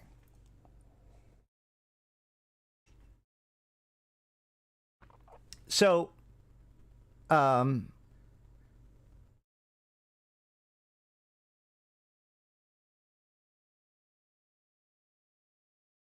is that? Yeah. Okay. So, one of the things that CCP Signal said in my chat one day when we were talking about this, you know, I was talking about the fact that, oh, well, this could be used on like abyssal modules. So that way you could, you know, because abyssal modules are unique, so they could tie it to an authenticated token that, or, you know, an NFT that then you could sell. And, you know, it would allow you to legally be able to sell the your abyssal mods. And he pointed out that there's literally nothing stopping them from just doing that right now, right? Like if CCP just put up a thing and just like literally all they'd have to do is put out a press release that says you can sell your abyssal mods for real life money now, guys. That's allowed. And that's it. That's all they'd have to do, period. That you're done. Dunzo. No blockchain required. So that's clearly not what they're doing it for. He did point out that if they were going to do it wasn't Signal. It was a different CCPer, but I don't remember who it was. At any rate, I think either way, if blockchain was to be used, it could be used for the API, and that blew my mind. That was actually a really good idea. The API has all kinds of endpoint issues, and it is like its own internal kind of choke point to the server. So this is why I corrected you on the transactions, because if you can read from the ledger freely, then reading from the ledger can become incredibly efficient, because you can read from any of the ledgers that are being maintained within the network. So you could actually process that many more. You basically automatically have load balancing on read requests. The bottleneck will be on write, create, write, and update. Well, how much of a bottleneck would that be? That's the question. What could this be used for?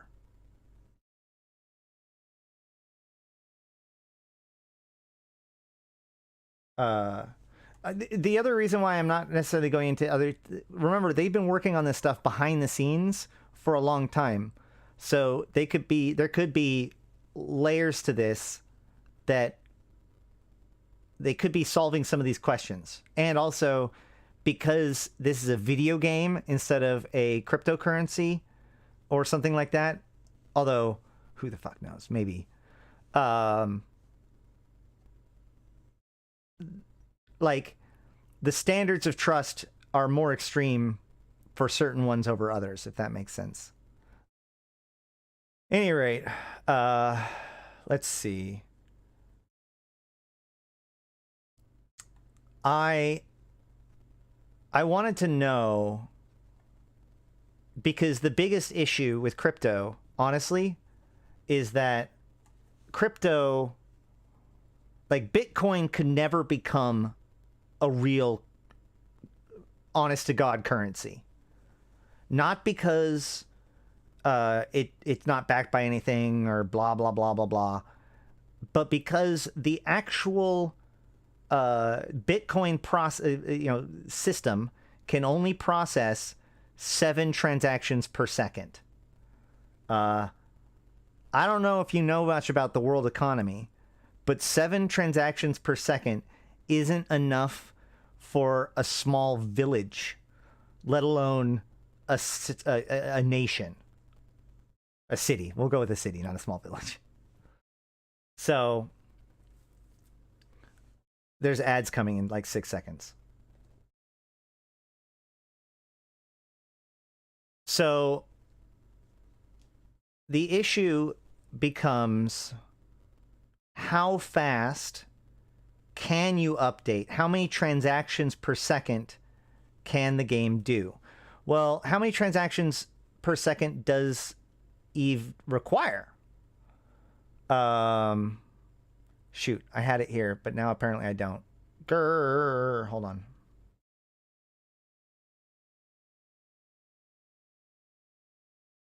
No? I had a dev blog about this. But apparently I don't now. Hold on. Nope. All right. Well,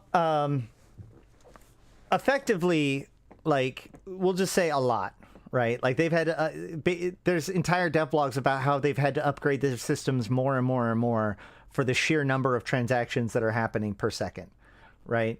So,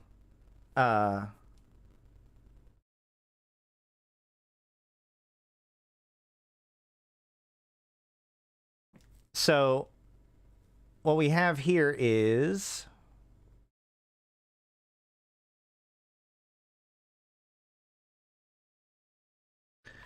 Scale tops Dartmouth blockchain study as fastest blockchain network. So now we're not even talking about cryptocurrency or anything like that. We're just saying, like, of all of the blockchains running around, who's the best? And this thing is sporting 397 transactions per second, or 703 transactions per second, with this one hitting 750 transactions per second. So let's just go ahead and say that that is not going to be enough for a major video game, I would think. The question is, what is being managed on this blockchain? And again, how often is the blockchain updated? You can reference the blockchain as many times as you want, but also you can't go back and update a previous block. You just append to the ledger, right?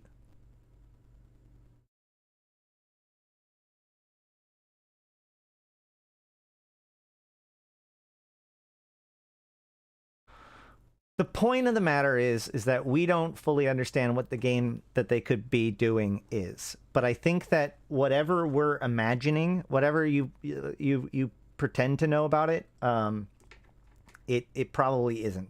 Now,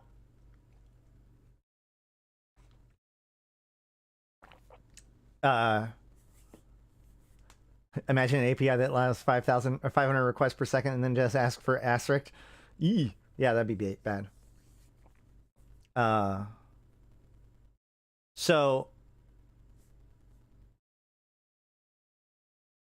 where was I going to go with that? I was going to say something else. Oh, so back to this video and what it suggests. What could be cool for blockchain? One way that could be cool for what blockchain is actually good for, right? Is history, legacy, right? So the example in the game is that you have this sword and then you go and kill this like super cool demon. And then it's now, you know, Ashtaroth's sword of demon slaying. And then, and it gains some bonus against demons from now on. I've permanently changed that sword. And, you know, I can then hand it off to somebody else. Or somebody, you know, it could go somewhere else, or I can sell it. And then that person could go and do something else with it. And now it's called, yeah, or, you know, kill like a whole goblin town. And now it's, you know, Hellwraith, and it's got a benefit against both of those things, or something like that, right? Like you can build individual history to individual items. One of the biggest problems with EVE Online in its setup is that like everything has to be kind of fungible, right? That's why we repackage and such. So the idea that we could maintain a record through blockchain that has invested value in things has a lot of potential for a game that's made from it.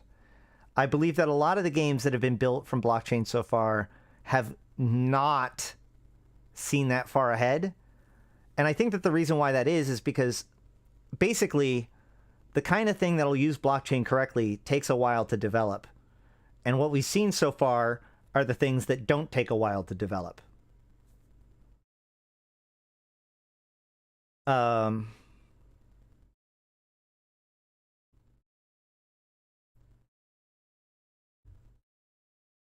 History is not exclusive to blockchain. You can have that in a regular DB. You're correct. You can have that in a regular DB, but it is something that blockchain's particularly good at. If you can somehow constrict the number of transactions required. I'm just saying, like, I feel like I don't know, man. We'll have to see what it comes out to. The point of the matter is I'm incredibly skeptical, but I'm certainly not doomsaying about it.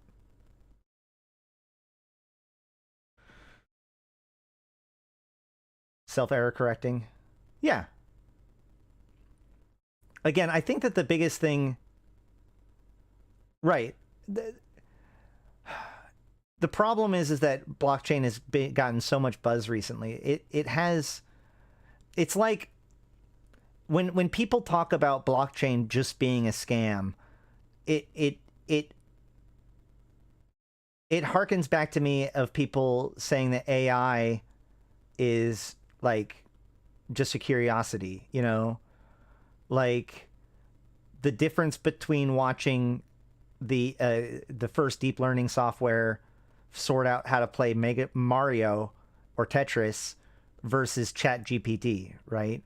Ultimately, that's just a further refinement of the same technology.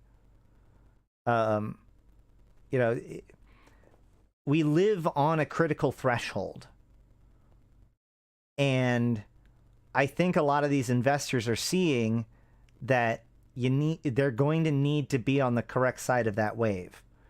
Whether or not it's AI, whether or not it's crypto, whether or not it's a combination of the both, or something else,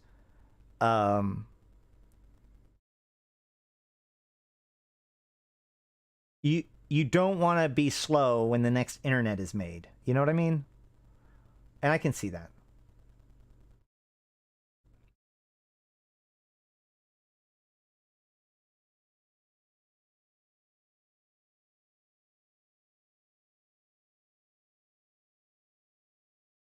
Either way, we'll have to see where it goes. The point of the matter is, I hope that CCP spends that $20 million wisely. Carrying on.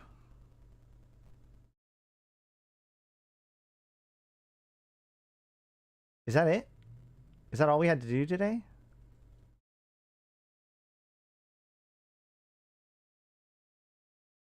Oh, wait, no, I have a thing. I talked about the Notion. So if you're willing to help me support keeping the Notion up, that'd be awesome. Oh,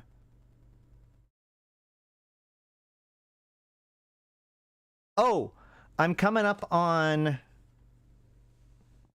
some number of subscribers. Hold on. Oh, shh. Shh. I know you can't hear it, but I can. I'm coming up on 5K subscribers, and I've heard that that's kind of a cool thing.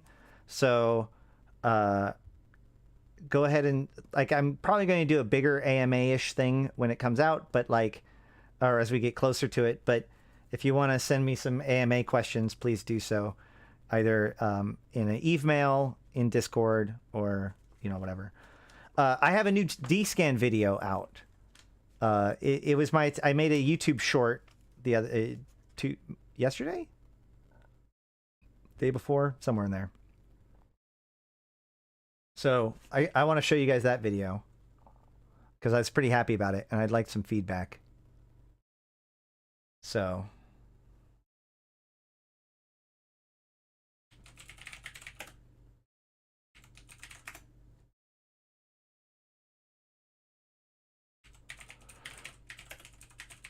Everybody always talks about how my videos are too long, so I figured that I'd go with the exact opposite, which would be a short.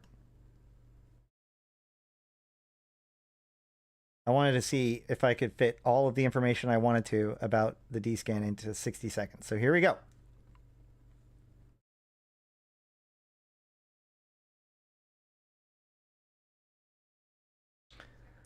That isn't working.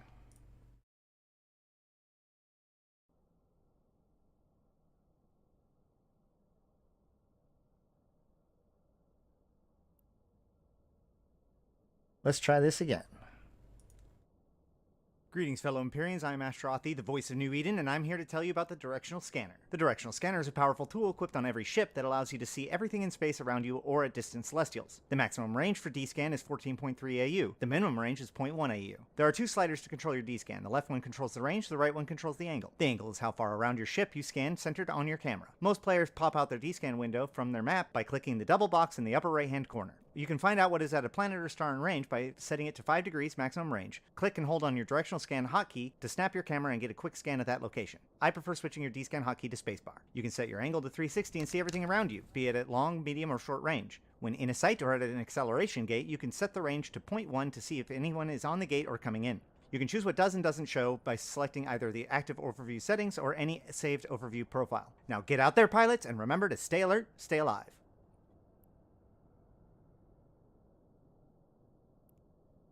Ah.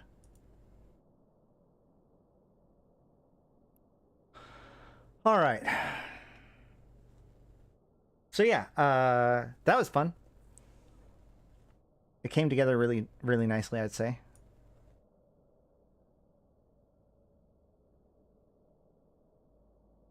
Make a moon probing video next. Ugh. Are they going to take recourses from their main game when they are already making 3 games and can't stay on schedule? Well, they're making 2 games right now. And they're working with a partner, at least one partner, on the shooter.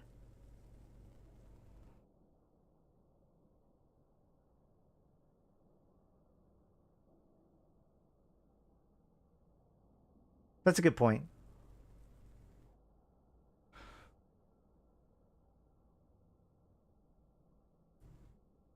Let's see.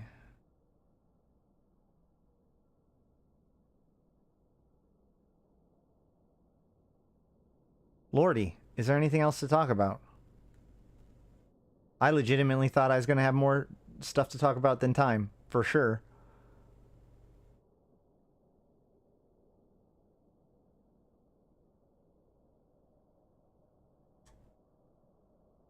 All right.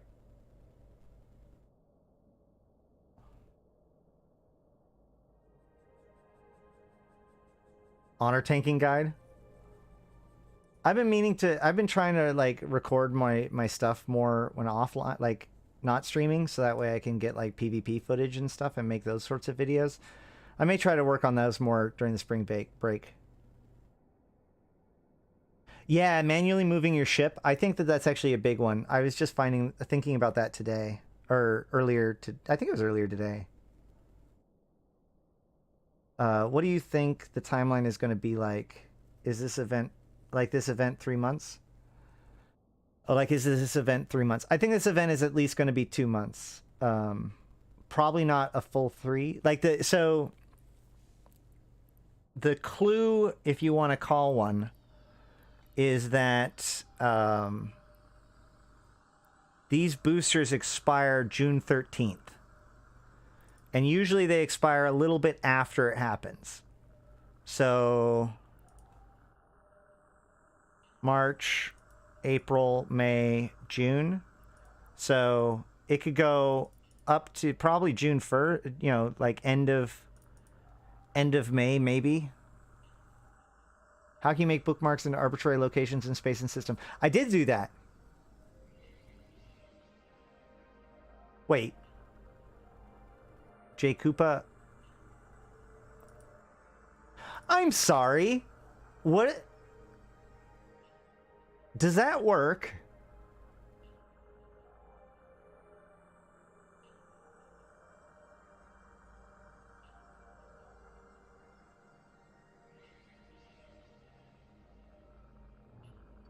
Wait.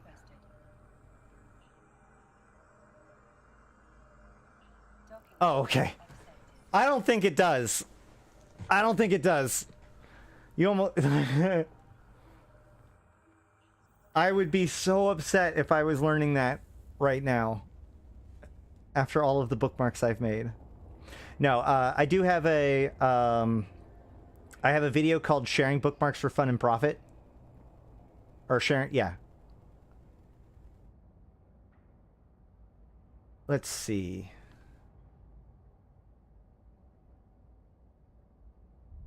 Yeah. Anything else, guys?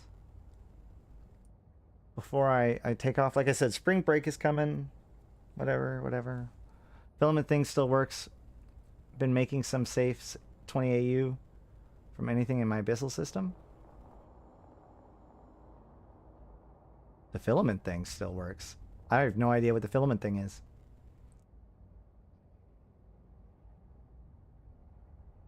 Are the only true deep bookmarks legacy bookmarks, or can you still make them?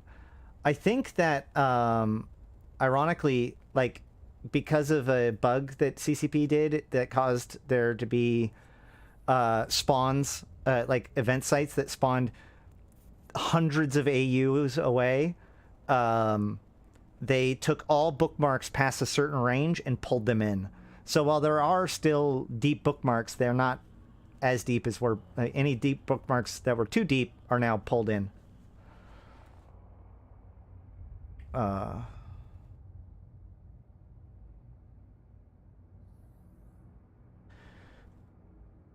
Let's see. Anything else about the event?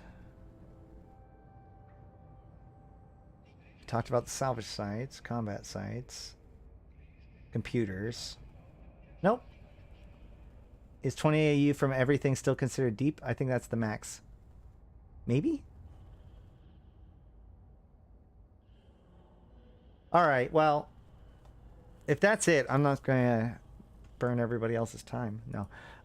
Let's double check. I want to double check. See, I'm super paranoid that I'm going to go offline and then be like, ah! So, let's...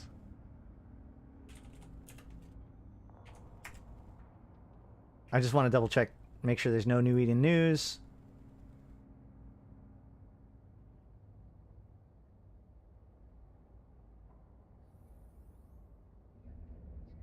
Nope. And no patch to Hobo leaks in the last 20 minutes. Nope. Okay. Well, in that case, it's time for me to probably say, I have been Ashrathi. I've been playing this game since 2010, talking about it since 2012, and I'm here to put Eve into context for you, my fellow Empyreans. Thank you guys so much for watching, sharing, participating, all that kind of stuff. And, of course, an extra special thanks to my top supporters, including Abyssus, Aikawarazu Chan, Arydanika the Queen, Belligerent Neckbeard, Black Rose Noble, Bombers Bar, Dajat Lemmont, Drake, Golden Age Story, J. Kuhn, LM1, Lumi, Malak Starfire, Midnight Space Monkey, Not Just Fun, Seeds of Plenty, Serenolin with No Eyes, Syliana Vel'ash, Tgen Tgen, Nephilim Grendel, Yantey Lepouf, and Zaul Nex, as well as my Immortal tier patrons. Wait, that's impossible. This actually, I messed this up, actually. This is, the Bombers Bar is now an Immortal tier patron. Probably should have been in the first place. Yeah. Extra special thanks.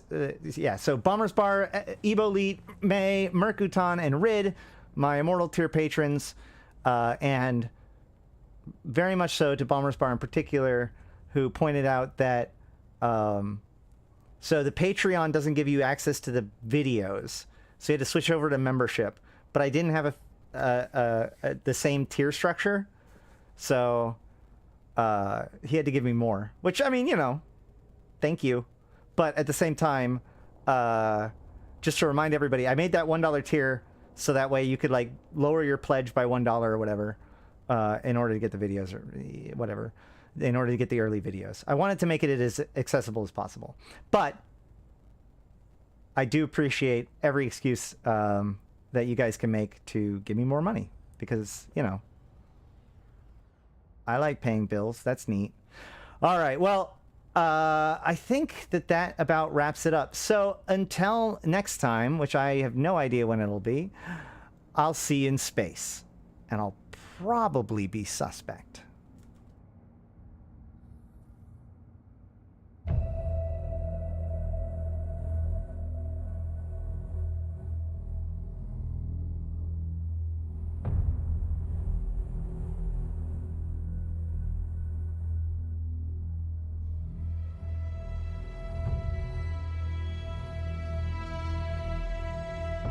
Bring on the wrecking machine.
For every city